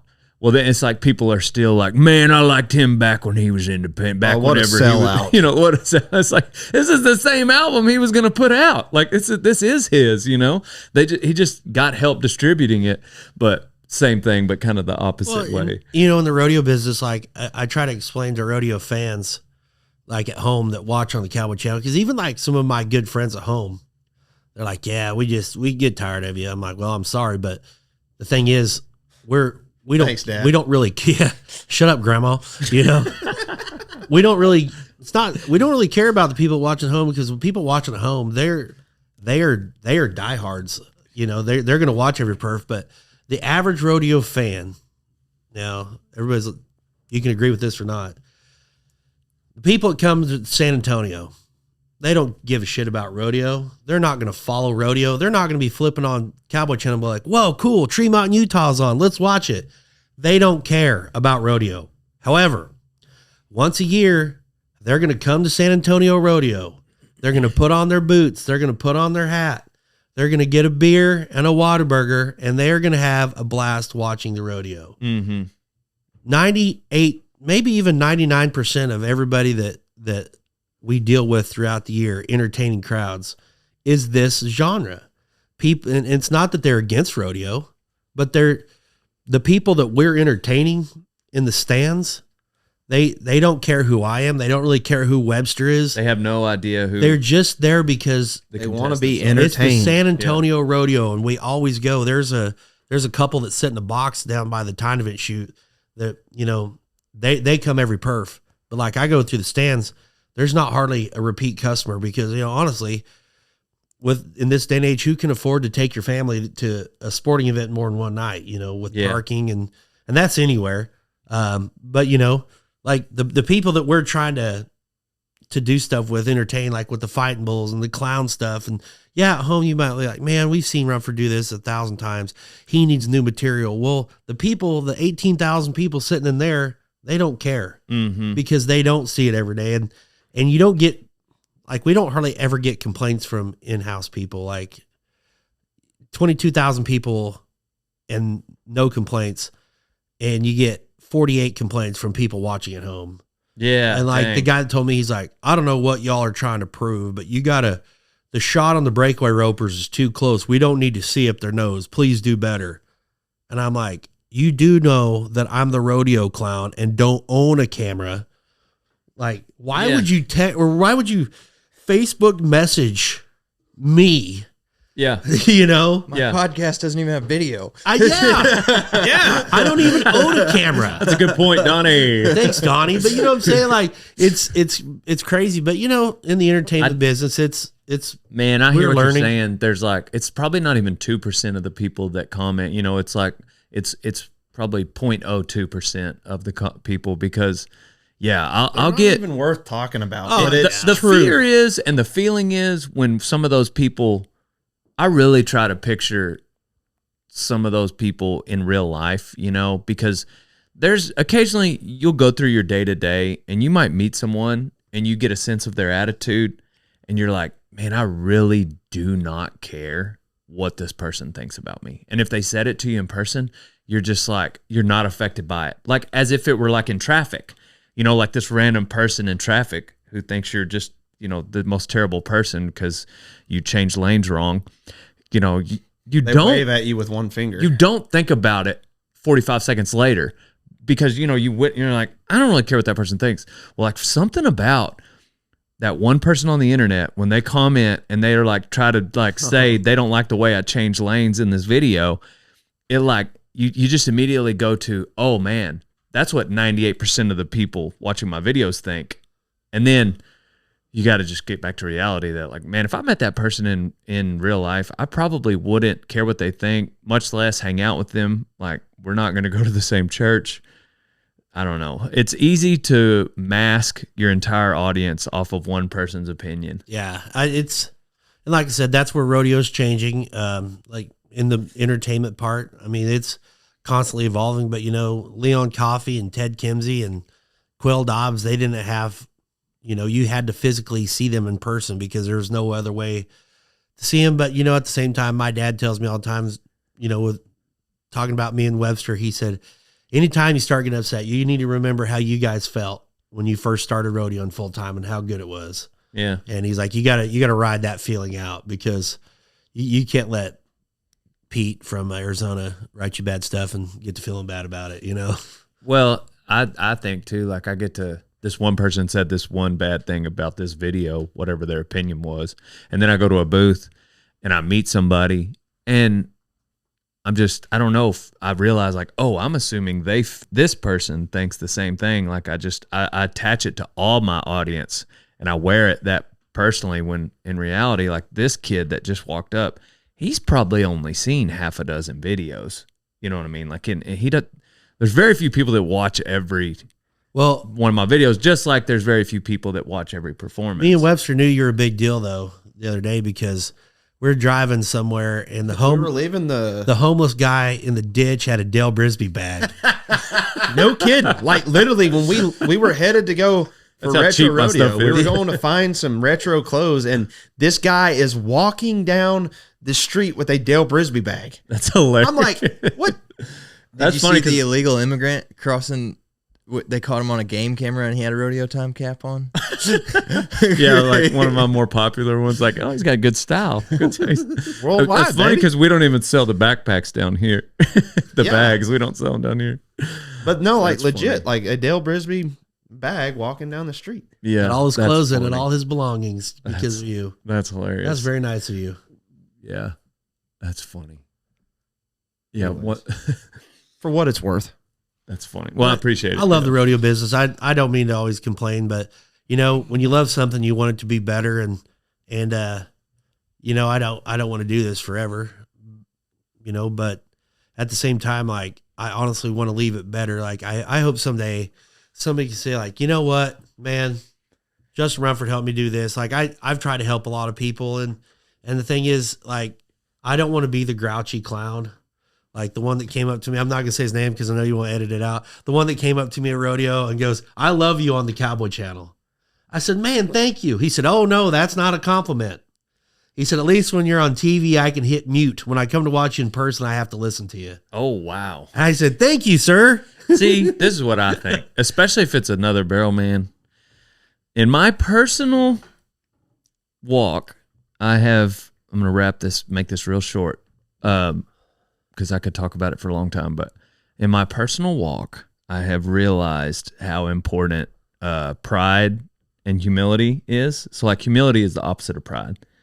And there's this one chapter in a book called Mere Christianity, C.S. Lewis. It was written decades ago. He's already passed, but it's called The Greatest Sin, and it's 14 pages. He's talking about pride, and like he opens it up with like the more frustrated you get in people having pride, that means the more you have it in yourself. It says that pride is competition, and which makes sense. So like we all know like humble people. One person that's been mentioned on this podcast, Bo Sheath, super humble. Everybody loves Bo. Bo might be here right now. We don't even know it. Bo is like the sweetest. Bo got slammed into the 90 a couple nights ago hard. Yeah. And I'm like, Bo, you okay? Yeah, I'll be fine. But like everybody gets along with him because he's not in competition with you. Like it's like you can be good at your thing and he's good at his thing and there's no competition. It's not that he puts himself in the competition and then he loses it. He removes himself from the competition. Anyways, I just see these people these barrel men. Like, I think the reason, because rodeo cowboys, they put themselves in competition with you, and then they lose, and they know it. They're not as funny as you. They don't have as big of rodeos as you. They just can't do what you do. And if they were Bo Sheath, they would just appreciate good humor. But they're not. They're proud, and now all of a sudden, so that means they're in competition with you. And you got like a halfway decent podcast. It's kind of successful. You're doing everything. You're winning. Yeah. That's why I think, that's why what I would assume somebody like that. And why would you want to tell him that? Even if you did think, if they legitimately thought that and it wasn't their pride, I don't think they would tell you. which you would be okay with. Like, all right, whatever. If somebody's just at home and they want to listen to the rodeo on mute because they didn't like the joke I said, maybe they're offended. I think that Barrel Man, like, he's just a proud, arrogant son of a gun that is jealous that you are winning. I got to tell you one thing I did real quick. And so when these people were talking bad, I started photoshopping I get on their Facebook and I started photoshopping myself into their family pictures. And and Funny, dude. it was That's pretty funny. funny. And then people really, really started getting mad. That's hilarious. The guy that said he hates me so bad, it's like him and his wife and kids on a ski trip. And then there's a picture of me on the outside. I said, if you hate me so bad, then how come we had such a great time in Aspen? We all wanted to have, and yeah, that kind of bad. didn't go over well. Yeah. He's like, you weren't really there. I wasn't. He was not this is AI. That makes me feel less bad about the picture that I photoshopped That was myself. funny. That was hilarious. The only reason I had to ask and clarify that you thought it was funny was you ghosted me whenever I tagged you in it. It just said scene. No, I don't know how to, I don't. And then I social realized media. later somebody else was running your social media. Yeah, I didn't. But when he showed it to me, I was he like, goes, oh, "Is he this did not like I was that. laughing. I was like, that's hilarious. Yeah.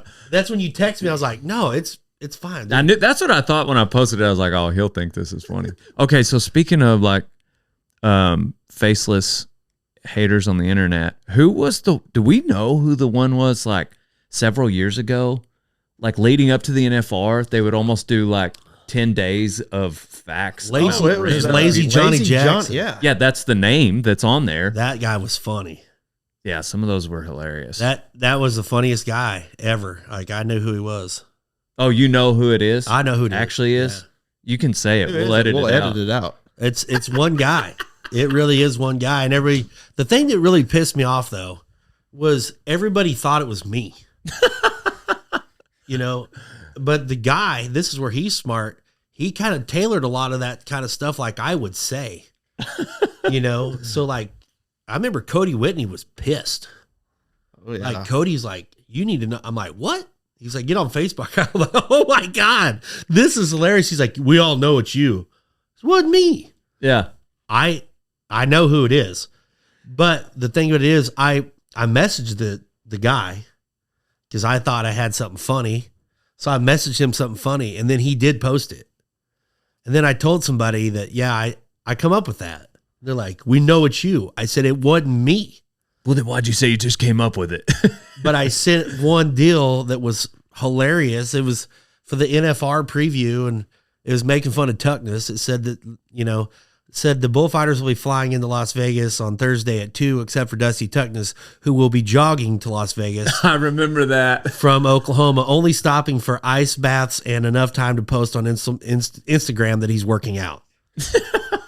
I love Tuckness, but it was funny. Like, I would make fun of Tuckness to his face like that. 2014. Yeah. That was years ago. I'm like, this is funny.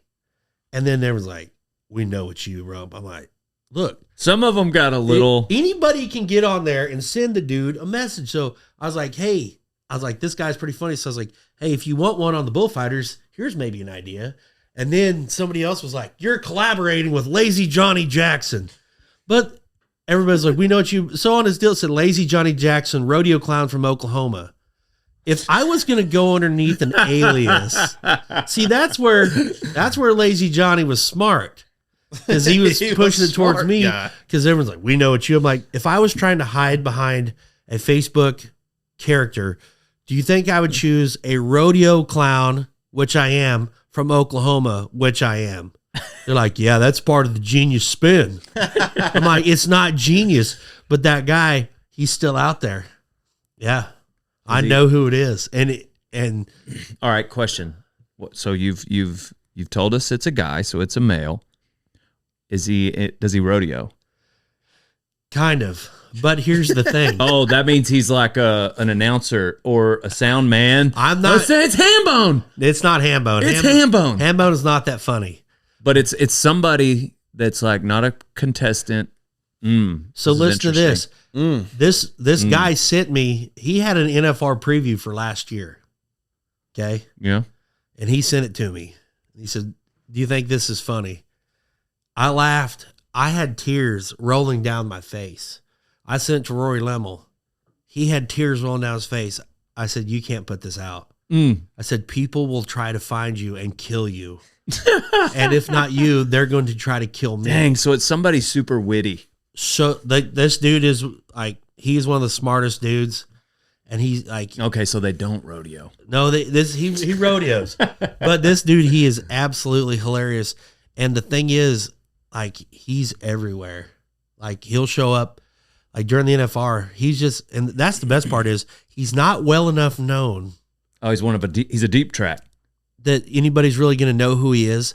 But it's genius because he can get into the masses without being found. You know what I'm saying? Fade But like into when he the did mystic. that one the one NFR preview, it was absolutely hilarious. Like people were sending him messages like gonna sue him and like because some of the stuff was pretty funny, but it was kind of like I don't know if I would have said that. But anyhow, like with this day and age with IP addresses and all that, like I was like, dude. It's like I don't think I'd Getting put this sketchy. out because people will literally try to kill you or me thinking that I'm you. But for the record, I am not Lazy Johnny Jackson, but Yeah. I do know who it is. I don't know. You think it's Rump, Webb? I really did, and like I got to the point where I was gonna fight him over it, Oh, what did he say about you? but he Did he say something about you on there? It's not him. Okay. I don't know. I love some like the stuff with the flag girls. That was kind of inappropriate. That probably wasn't good. I don't remember anything specific on there. I remember it. Yeah. They were talking bad about the convention, and they had a certain rodeo announcer that they said, "Hey, if you win the prize at the rodeo convention this year, third places, you get John Doe to announce your rodeo for half price. Second place is you get John Doe to announce your rodeo for free. First place is you don't even have to have that announcer at your rodeo." Like, Oh dang. like this dude, he bashed like and making fun of rodeo announcers' wives running music at rodeos and the long line during the team roping at the urinals and urinal. It was a lot, which it was funny, but like I said, I would walk to the South Point that year and people literally walked up and like got in my face. Like, we know it's you. I'm like, I said, it's not me. Dang, that would suck to be. Rumford gets in a lot of tight spots. That's what I'm saying. Like But that would without suck even to be trying in, though, like, a I tight never, spot. you got to admit, Webb, you know me very well. I lay low and somehow end up in these spots. I've been like in the truck or like at a rodeo or maybe even just a truck stop, and like he will get in some tight spots over. I'm like, where did this even come from? I don't know. Like, I want to tell one more story just on that. The other day, there's a little kid from Ponca City. His name is Cade. He's 11 years old. He's just a good little boy, and he's wild. And so I'm walking into the Jiffy Trip where I have a gold card for points, not a big deal. And I see Cade there all the time. So this little boy, he comes running out, little blonde kid, and I go, "Hey, slow down, you little bastard." Turn around, it wasn't Cade. His mom goes, "What the hell did you call my son?" I'm like, "Oh, that's not Cade." I said, "Ma'am, I'm really sorry." She's like, "Did you call him a bastard?" I said, "Oh, no. She's like, "I heard you." I'm like, "No, I thought it was someone else. I wasn't really." And she walks over and I'm like, I'm sorry. Because if it was Cade and his mom would have been like, "Hey, Rump." I'm like, "What's up, Merrick? How are you? What's up, Cade?" Instead, this lady's like, "I will go get my husband and you tell him how you think our child's a bastard." I'm like, I'm just really sorry, So I go on Jiffy Trip, collect on my points. Like I said earlier, I got a gold card. Yeah, you said that. Yeah. So yeah, I get in some jams, but you know what? Hey. You got a free oil change out of the deal. let's rodeo, baby. Yeah. Yeah. So anyhow, that's that. I didn't have to beat the mom up, so that was nice. I mean, in her defense, she's probably having a crappy day. Her little blonde-headed kid's running around, needs to slow down. Yeah. And then this random rodeo clown, Lazy Johnny Jackson, yells at her kid to, Oh, not Lazy Johnny Jackson. for the record, Rump is Lazy Johnny No, Jackson. Rump's not and Lazy we're going to Johnny. edit out the rest of the story. I'm not Lazy Johnny Jackson. Hey, we find out who Lazy Johnny Jackson is on this podcast, And and he's on it with me. I wanted to get him on. I wanted to get him on Rump Chat. And then put the deal on him. When I first started doing Lazy Johnny Jackson, That would be hilarious. the guy won't even do it. He's like, "You're gonna out me. You're gonna let everybody know." No. We'll edit that out. Tell him to go on Rodeo Time. We'll edit it out. That's hilarious. What about you, Webb? You got any fight stories? Man, not lately. No, just Not lately. yeah, not lately. You got some from back in the day, though. Yeah, I mean, How many, there's just you don't have to tell me any details. How many fights have you been in? I don't know, handful. Is that 5? That's what I can fit in my hand. Yeah, maybe 7. 2, a handful and a half is what Yeah. we'd call that. Yeah, handful, but just when I have to. Yeah. Donnie, what have we missed? What's like the epic rump story that I could put a mic in his hand because he keeps us current on all things Rump Chat. I've listened to Rump Chat many of times. Donnie has just listened a little more. And I wanted to put a mic He's a in his fan, hand. dude. What's the question? What's a good rump story that we've missed? I mean, this isn't really a relevant rump story, but it's probably my favorite rump story is when he had to take the runaway truck ramp. Oh yeah. I love that story. I've heard Donnie retell it a few times. I want to hear you tell it. I'm still scarred from that. You don't or do you have to go? You were No. checking your phone. No, I was just getting texts. Okay. Well, it's kind of rude. From I just Tucker wanna- from Tucker Brown, from Tucker nuts. the rancher. Yeah, I know. He just texts me. How cool is that? Oh yeah, super cool. Oh yeah, he stole one of my cameraman. Whatever, Tucker. Yeah. Anyways. Well, I had this red semi when I was working for Cody Night Rodeo. I was trying to get Maury Tate to buy a semi. We needed a semi, and he didn't really like to spend money. And so Maury decides the best thing we could do is buy a 1993 377 Peterbilt with a 60 series Detroit and a 9-speed, because those are great for mountains of Wyoming. And so we buy this truck, and it looks nice. I mean, it's a lot like me. It looks really good, but It's let's say Mo Betta. yeah. That's what it is. So we get this semi, and it just sucks. Like, it was the first trip that me and Tuckness took it. We incurred like $3,200 in fines and got shut down, and Tuck ended up in the back of a police car, handcuffed from a hit and run from a wheel falling off. That's a whole nother story. But we called this truck the Love Bucket because I would pick up hitchhikers because I was so bored. And on the way from Apache, when you haul bucking horse from Apache, Oklahoma to Cody, Wyoming, just back and forth, you get bored.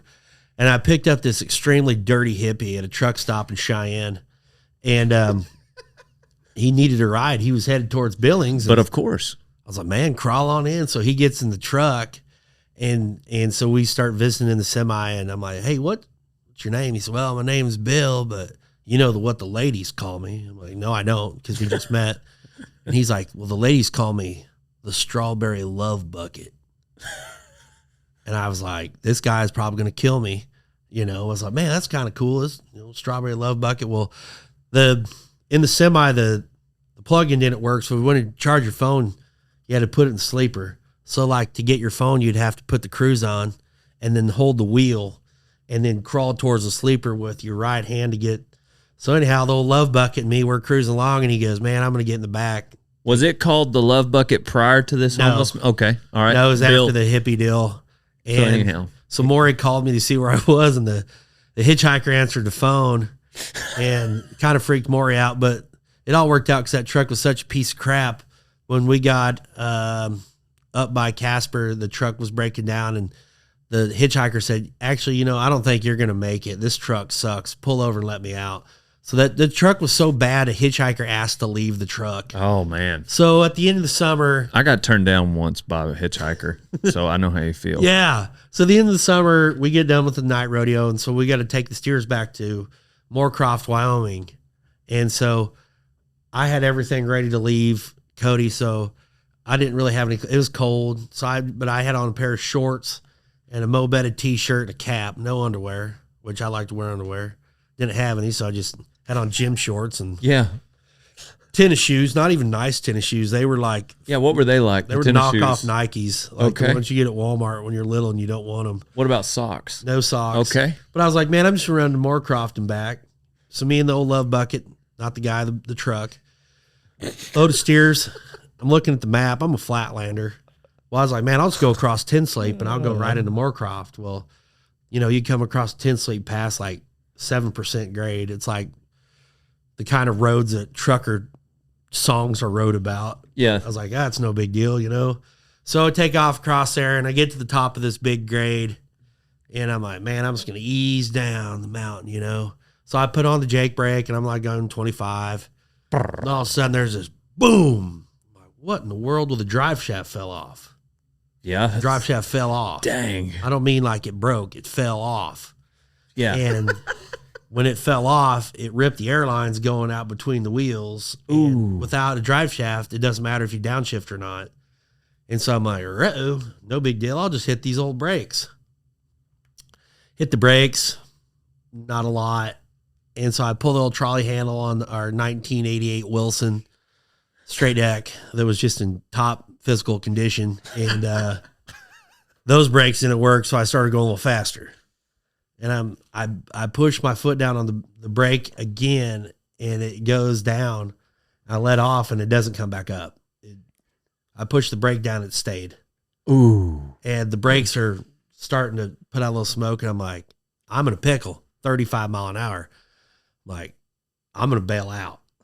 Like, we're literally going across the Tin Sleep Pass. I'm like, So is it like it's against a mountain, and then like to the left of you or right of you is a cliff? Well, there wasn't a lot of cliffs at first, but I mean, it was, you go off the side, it is a nice big highway, but you go off the side, you're Dunsky. You ain't limping. Right. You know what I'm saying? So I'm like, I gotta bail. I gotta jump out. Yeah. So I take my seatbelt off. And you're passing cars? Yeah. I mean, like, is it a busy? There's 2 lanes on each side. Right, for sure. So, you know, I'm like, and there wasn't just a ton of traffic because it's September and, you know, most of the tourism's gone. So I got a hold of the wheel and I'm getting ready to jump. While I'm pumping myself up to jump, I'm at 55. Okay. And I'm like, shit, I should have jumped at 35 if I was going to jump. Now it's too late to jump. So it says runaway ramp, you know, mile, whatever. I'm like, I better do that. So I put my seatbelt back on and I'm crying. I mean, not just a little whimper. I mean, I am crying because you never think you're going to watch yourself die. And I'm like, this is it. And I'm like, I can't believe for all the stuff I've done, this is how I'm going to die. Yeah. You know? And so I'm going down the hill. We had an XM radio that plugged in the cassette. You know, remember those? Yep. And so it was Justin Timberlake was singing I'm Bringing Sexy Back, which was a song at the time, you know. I'm like, I can't do this. Yeah. So I switched the song to Boneyard, and it was Highway to Hell, which was just scary as shit. You know, when you're in that situation, I'm like, oh my God. And I am in tears. I'm crying. I'm shaking. Remember, I don't have no underwear on. And I hit this runaway ramp going. How long was you like? How long did the mile feel leading up to the runway? Right? It felt so long. Like I was praying. I was like telling Jesus, I'm like, I'm going to see you in a minute. And I hate that it's like this. And, you know, I was like, I felt terrible for everything I'd done. How fast were you going when you hit the runway ramp? I was going probably 75, 80. Dang. Yeah, it's going about, I kind of zoned out at the end, but when you hit the runaway ramp, it just sunk. Like it stopped pretty quick. It was very effective. Yeah. I mean, you slide for a while, but when we hit, the front wheels went sideways and the tanks hit that sand and just cranked the tanks back. Like it ruins everything. Yeah. When you hit a runaway, and all the steers were actually fine. Not one was crippled. They weren't in great moods. That's another story. So we hit the runaway with me and the steers when I say we, and we slide to a stop and actually stopped pretty fast. I've seen some videos on Facebook where they go a ways. Not that one. I mean, it stopped. So we come to a stop and I'm like, oh my God. So I call Ashley. We weren't even married yet. I'm like, I almost died. And she's like, what? I'm like, oh. So I'm crying. Well, then out of nowhere, here comes a state trooper. and he's pissed, like Yeah. pissed. And I'm like, oh my, I'm trying to give the guy a hug. I don't know why. I'm like, oh, come here. And he's like, what the hell's your problem? I'm like, I can't even talk. Yeah. Because I am shaking and well, I'm sorry. And he's like, I can't, how fast were you going when you topped the hill? I'm like, 25. Not even that. He is pissed. Like I did it like I'm like, here's my chance Right. to wreck this semi. So anyhow, they pull us out, which cost $5,000. And we go, they haul us in the town of Buffalo, Wyoming, and we unload the steers and whatever. And, that was the end of the love bucket. Smashed it, right? Thank God it was September too. You got to do all that in the. I waited there for cold. 4 days with no clothes at the Super 8. Because Maury, he's like, yeah, man, see if you can fix it. I'm like, I don't think he's gonna fix it. And he's like, well, just wait there and see. Because like literally when they were towing it, the wheels were like flapping. The front wheels weren't even connected, and so, Maury. How did he respond when you called him? He's like, steer's all right. Maury, he's very dry. Maury, he's like, did you not check that? The drive shaft? No, sorry I didn't crawl underneath. Boy, good thing this baby's tight. So anyhow, they wrote me these tickets. It's like $8,000 in tickets for using which is stupid. They put a runner ramp so you don't kill nobody, and then they fine the crap out of you if you use it. So anyhow, I tell Maury, I'm like, you need to handle this. And, so I give him the stuff. No big deal. This is You give who what stuff? I give Maury like the tickets, Yeah. Well, so I had a address in Cody, and, I get done working for Maury and move home, get married. Don't think nothing of it. Glad I lived. But like 2 years later, I'm riding around with my brother-in-law, who's a police officer in Ponca, just doing a ride around. And he's got a computer with a credit card scanner on the side, and he'd pull people over and then run their card, run their driver's license to make sure. But when he'd run, it'd pop up on the screen and say, Dale Brisby, make sure everything's good. Upstanding citizen. Kind of cool. So anyhow, I'm sitting there and I'm bored, just kind of cruising around. I'm like, pull my driver's license out. And I'm like, man, I wonder what mine would say. Chad, he's up there talking to a car, and I swipe it and it goes, boop, boop, boop, boop, boop. I'm like, oh shit. So I'm old school. So I'm like, oh man. So I put Control Alt Delete, Yeah. because that's what you used to do to try to close. I'm like, oh, and there's my face on the computer. Yeah. And I'm like, oh no. And my brother-in-law is the best guy in the world. Isn't he? Yes. He's with the Oklahoma Bureau of Investigation now, but he comes back. He's like, what happened? I'm like, I'm sitting here, He's like, dang it. So anyhow, Dang it. those tickets from the accident never got paid. And I had a warrant, like a bad warrant, not like a cute little warrant. Well, I never got any of the stuff because it was all going to my mailbox that I forgot about in Wyoming. So I moved back to Oklahoma. I was not getting any of the summons to go to court. And so my brother-in-law had to haul me in because it was his duty. And I was like, it'd be cool if I just sat in the front. And so, long story, even longer, 7 years after I wrecked the truck, I got my driver's license back, and everything was closed out. So all the steers were fine. Did you have to pay? Maury did. He's like, I kind of thought you'd take care of that. I'm like, your piece of crap truck almost killed me. Yeah. Like, that thing was a junker. Hey, Right. check the brakes. Yeah, I told you several times, this truck ain't going to make it. Stock contract, that'll be all right. Yeah. You can get away with no brakes in Kansas. You can't get away with that when you're going down the side of a mountain Yeah. full of bulldog and steers. I don't know if it's safe to try to get away with no brakes in Kansas even. Well, you can, but Yeah. so You can. but you know what? To this day, I will wake up in the middle of the night, And think about that moment. like with my right foot trying to hit a brake. I swear to you, like I wake up, oh shit, oh. Like I have that dream all the time. So nowadays, when we go to the mountains, no joke, I'm like, well, Ashley, your turn to drive. Like I don't even like driving the mountains at all. Like I'll get. I don't blame you. Dude, Dude, that was scary. I got the finger given at me so many times coming home from the steamboat, because I would just, if the cliff's on the right side, like I'm in the passing lane, because I don't, it's too close. Why even be over there? No point. And they're just giving the finger to this Texas license plate because he's just cruising in the pass lane. And this guy gives me a finger passing in the right lane. And I'm like, no, you need to move over because it's dangerous over there. I haven't even had one of the experiences like you have. I wouldn't suggest that, but you know what? All these things have happened. Here I am, still clicking, still got my CDL. Yeah. But no mountains for the big bear. What else, Donnie?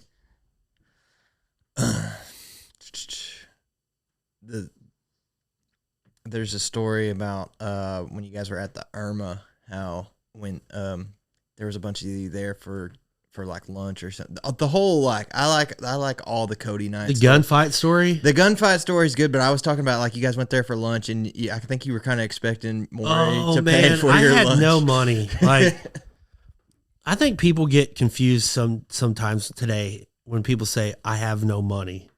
Like a lot of people today will say, man, I'm broke. I don't have any money. They have some money. But when I went to go to Cody, I had no money. Like I had no bank account. I had nothing. So I did pretty good rodeo in the year before, and I got hurt real bad. And so I went back to college at Southwestern when I was getting my master's. So when I went to work for Maury, I just got done with school for the year. So when I went to go to Cody, I literally had no money, like none. Yeah. I didn't even have a cell phone. Like that's broke. Yeah. But I was happy. I was good with it. I was like, man, I got a job, go up there. And so I go up there and I had like $33 by the time I get there. And like first day we get there, Maury he's like, oh, let's go eat. I'm like, uh-oh. So we go to this nice restaurant and I'm like, oh man, I'm not even hungry. He's like, hey, get what you want. I'll buy. I'm like, all right, So he buys. I'm like, that's pretty cool. So the next day, he's like, hey, you want to go here? I'm like, man, so man, just come on. I'll buy. All right. So this goes on for like 4 or 5 days. So I just 45 days, 4 to 5 days. Oh, okay. No, if you know more, it wouldn't be 45 days. So like the 5th or 6th day, he's like, hey, we're going to go to the Irma and get steaks tonight. I'm like, cool, let's go. Cause I'm down to like $8 of my 33. And so anyhow, I'm like, all right, yeah, let's go. So we go in the Irma and they're like, what about you, sir? I'm like, I'll have the prime rib, medium rare, baked potato, loaded, salad, Coors Light in a glass. I'm like, all right, cool. So anyhow, while I'm eating them, that's great. So this lady comes up, she's like, well, let's all be on one. Where's like, no, it'll be separate. I'm like, oh no. I'm like, and I don't know Maury well enough to be like, hey, could you buy this? Because I only worked for him for like a week. Yeah. And so anyhow, I'm like, I got to figure something out. In a tight spot. So I look over on the table and there was a table and these people got up and they left $40 for a tip in cash. No. And I'm like, I got an idea. So I got an idea. So I go to the corner, like this is so shitty when I tell it, but I go to the corner and knock a glass of water off. I'm like, oh man, crap. When everybody turns, I just grab that $40 off that table and went and put it on my table.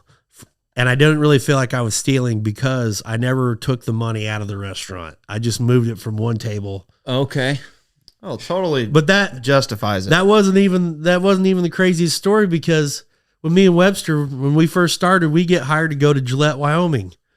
We don't have enough money to pay for diesel, so we have to borrow my wife's car, a Honda Civic. So Lyndall Runyon and Cody and I'm going to borrow a barrel from that rodeo clown up in Wyoming, and so he's going to bring us a barrel. So we all pool our money to buy gas in a Honda Civic to drive up there. So we get up there, and me and Webb, we've always kind of helped each other, like, man, how much money do you got? How much money you got? And we had no money. So we're like, we're going to go to Subway and split a sandwich. And so we get this plan, and Chad Nicholson, he calls and he is like, hey, we're going to go to the Prime Rib Loft. And me and Webb are like, oh, we're good. And he goes, man, I just got done with my announcer school. He's like, come on, I'll buy. So me and Webb were like, oh yeah, because we got some money to get through the week. So we go to Prime Rib Loft in Gillette. We eat, and it is awesome. So they say, will this be on one? Chad says, oh yeah. So they bring Chad the ticket, and Chad grabs it, and I'm looking at Webb. I'm like, oh yeah. So Chad goes, I'll get the bill. You guys grab the tip. Well, the tip was more than what the Then sandwich was. So we tipped. We're like, oh crap. So we had to pay the tip. The tip was like $100. Ooh. And so we're like, well, shoot, if you want to grab the tip now, we'll just get the whole meal later. He's like, no, you guys just leave the tip. So me and Webb, we left the tip, and we literally had to share a sandwich for like 3 days in this hotel. And like, you take a bite, and Webster's like, did you already take a bite of the sandwich? Do you remember that? But I thought we were gonna save this one for later, so it's like you could have Your like, bites are way bigger than Dude, mine. it was Rump. so bad. Like in that Honda Civic, like I'm driving, and he sneezes, and it about throws us off the road. I'm like, oh, dude, don't sneeze again. Oh, like That's hilarious. Webb's, yeah, it's pretty bad when you have to split $20 worth of gas 3 ways. It's like, does everybody got like $7? Oh man, but hey, we made it through. We're here. survived. Yeah, we're still rocking. Gosh. Well, I appreciate you guys jumping on. We usually wrap up with life advice, which we'll get to. But Kevin Wayne wrapped up one the other day with the most embarrassing moments. And I want to hear y'all's too. What's your most embarrassing moment? It can't be a story you've already We're told. not. Telling the one? Tell it. No, we're not. Yes. No. Please, we'll edit it out. No. We're going to name this podcast Rump and Web Unedited. What is it? Tell us the story. You can't bring it up and then not tell us. We're not. No. One of my most embarrassing stories was No, what is the most? Tell us that story that you just thought It's of. not the most, but we're not. I'm not. the most one though for me though was West Huggins, the rodeo announcer. You know him. Yep. He's an awesome guy, and his wife Carrie is just a saint. And so I pull into a rodeo, and I see West pull in. I didn't know Carrie was with him, Yeah. and so I just got out of the shower, and I'd seen that he'd pulled in, and so he's out, kind of setting his camper up. I'm like, man, I'll get him, because I'm naked. So anyhow, I text him. I said, hey, come over here when you get a chance. And he's like, what's up? I said, just come over here. So anyhow, the doors of my trailer's unlocked, and I'm bent over naked because I'm thinking West is going to open the door, and there's my bare ass. Well, West was busy setting up the camper, and I didn't know Carrie was with him. So he tells his wife, hey, go over. Rump needs something. So anyhow, she comes over and knocks. I go, come in. Well, I didn't know it was her by her knock. It was just I'm like thinking it's West, and I'm bent over like this, and the door opens. I hear this. I'm like, oh my God. And I only met Carrie like 2 times at the time. And I spin around, and she takes off running and runs backwards, falls over a bush. Like, it was so embarrassing. And I want to shout out West. And they haven't let me forget about it. That was pretty embarrassing. I'm very sorry about that. That's hilarious. Unless you were her, you wouldn't think that. Yeah, no, That's a lot of ass to see. That's a lot, and it's probably a lot of ass to unsee. I bet she hasn't unseen it. What about you, Webb? Tell the dang story. What's the most important? I'm most not telling that embarrassing? story, but dude, get a you horn got up me. your You got me locked up, man. Like, Did you get a horn in your butthole? yeah, I have had that. It's not good. More than once. I don't know. What's the most embarrassing thing I've had happen? There's been a lot, but I can't think of one. You're cool. I don't know. You're cool enough. Not a lot of embarrassing things happen to cool people. Yeah. You never had your pants ripped off in the arena? Yeah. I've had that happen too. Yeah, that's not that embarrassing because you're doing a cool job. But I had on my baggies, so it yeah, covered. Well, what about life advice? Same thing. What do you say? You're talking to a lot of young rodeo cowboys. Let's just imagine you got some aspiring bullfighter listening to this.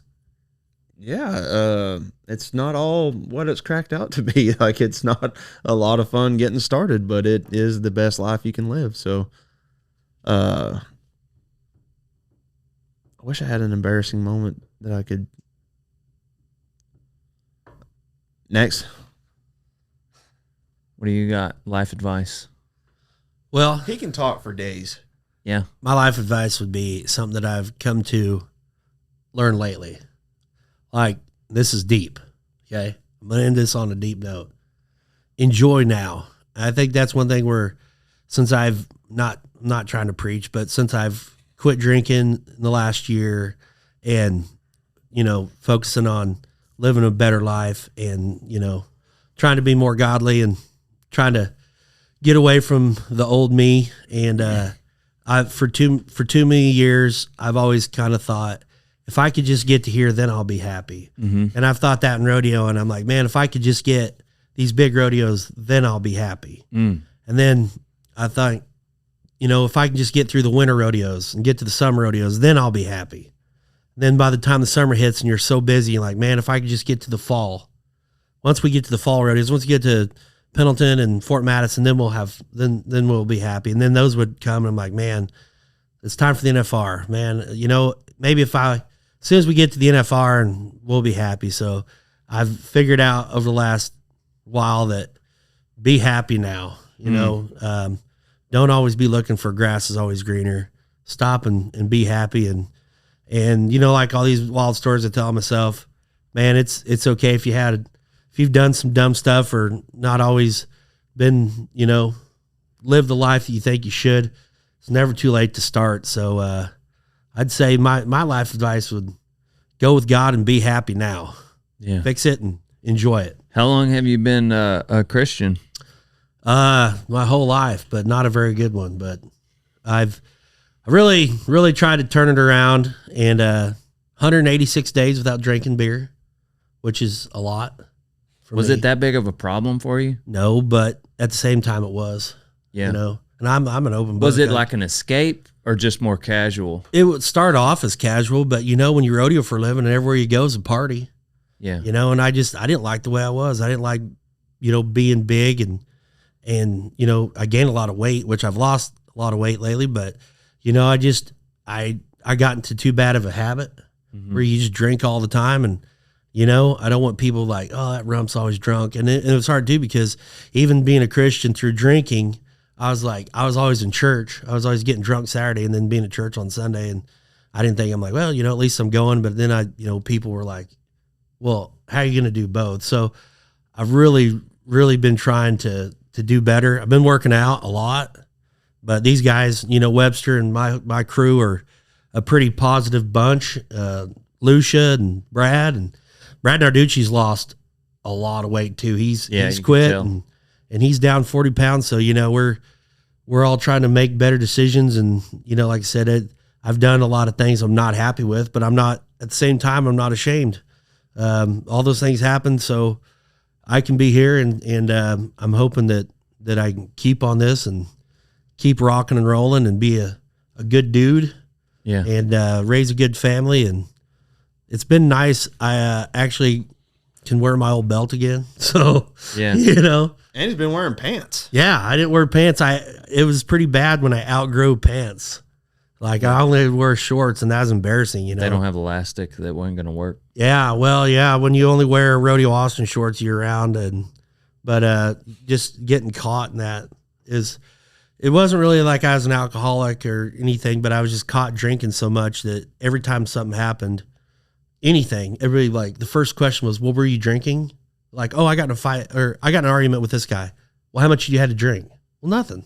Rump, and so I hated that. I just hated the fact that, everybody was associating me with being drunk. Like, right. And I hated that. It bothered me. And so, and that was part of my problem. And I've been on a pro rodeo men's Bible study, which has been great. A lot of good dudes on there, and I'm working. It's still very much a work in progress, but I'm going to enjoy now and let God keep showing me that I can do this. I never thought I'd be able to not drink. Like, I drank dinner all the time. Yeah. like a 30 pack of beer a day. Or 2. Yeah, and it wasn't good. And it's been a little bit of a change, but I feel great, and I'm not done. What about your walk, Webb?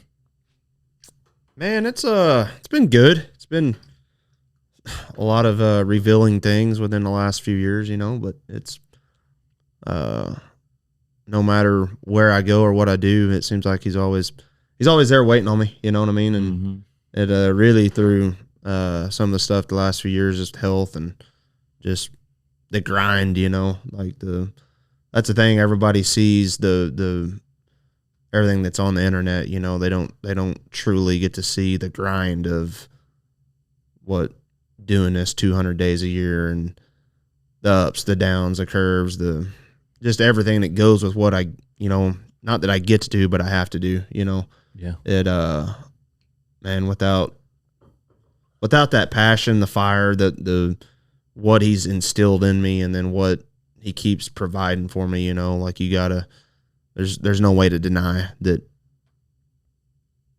the good Lord takes care of us, you know what I mean? So it really has been a lot of growing lately, physically, mentally. But that's the good part about all of us being together and had, the iron sharpens iron with these guys. It makes it so much easier. Like in all of our, and I still have a lot of fun and still cut loose, but like as time goes on, the injuries are racking up, the miles, like I gotta take better care of myself now than what I did when I was 22, like you're not 22. No, You're still pretty That dang baby young, face. though, aren't you? How old are you? 32. Yeah, you're pretty. You got some. He started. I told everybody when he first started he was 14, and they believed me. Yeah. We'd be at a pro rodeo and like at the parade, and these old ladies and Rumford like, oh my God, he's just 12, and these old ladies would be like, oh, you poor little thing. I'm like, Rump, shut up. Well, I don't. I'm just assuming God is good. You guys have to get. We don't have to wrap it up, but you're a pod. I just want to be respectful of y'all's time. Last week when I was in here with Derek Begay, at this point, he was like, "No, I ain't got nothing to do," and we talked for 4.5 hours. Oh, Me and the Derek Begay podcast that's going to come out right before this one, 4.5 hours. I can't wait, dude. I'm a Begay fan, dude. Yeah, I'm gonna go here in a minute. My kids are. Oh, you got your kids here in town? Well, so we started homeschooling.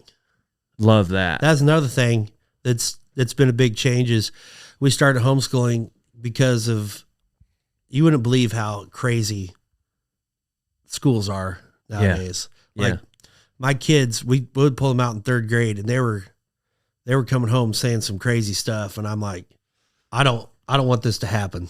Well, see, even a good school though, you probably don't love that teacher as much as you love your wife.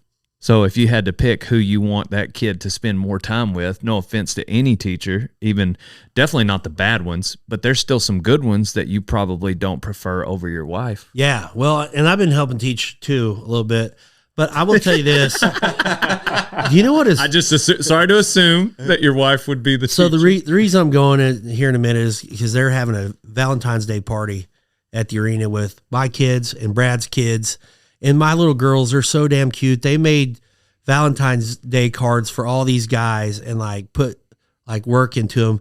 I made a Valentine's Day card for Wayne Brooks, like the principal did in Billy Madison. Remember that?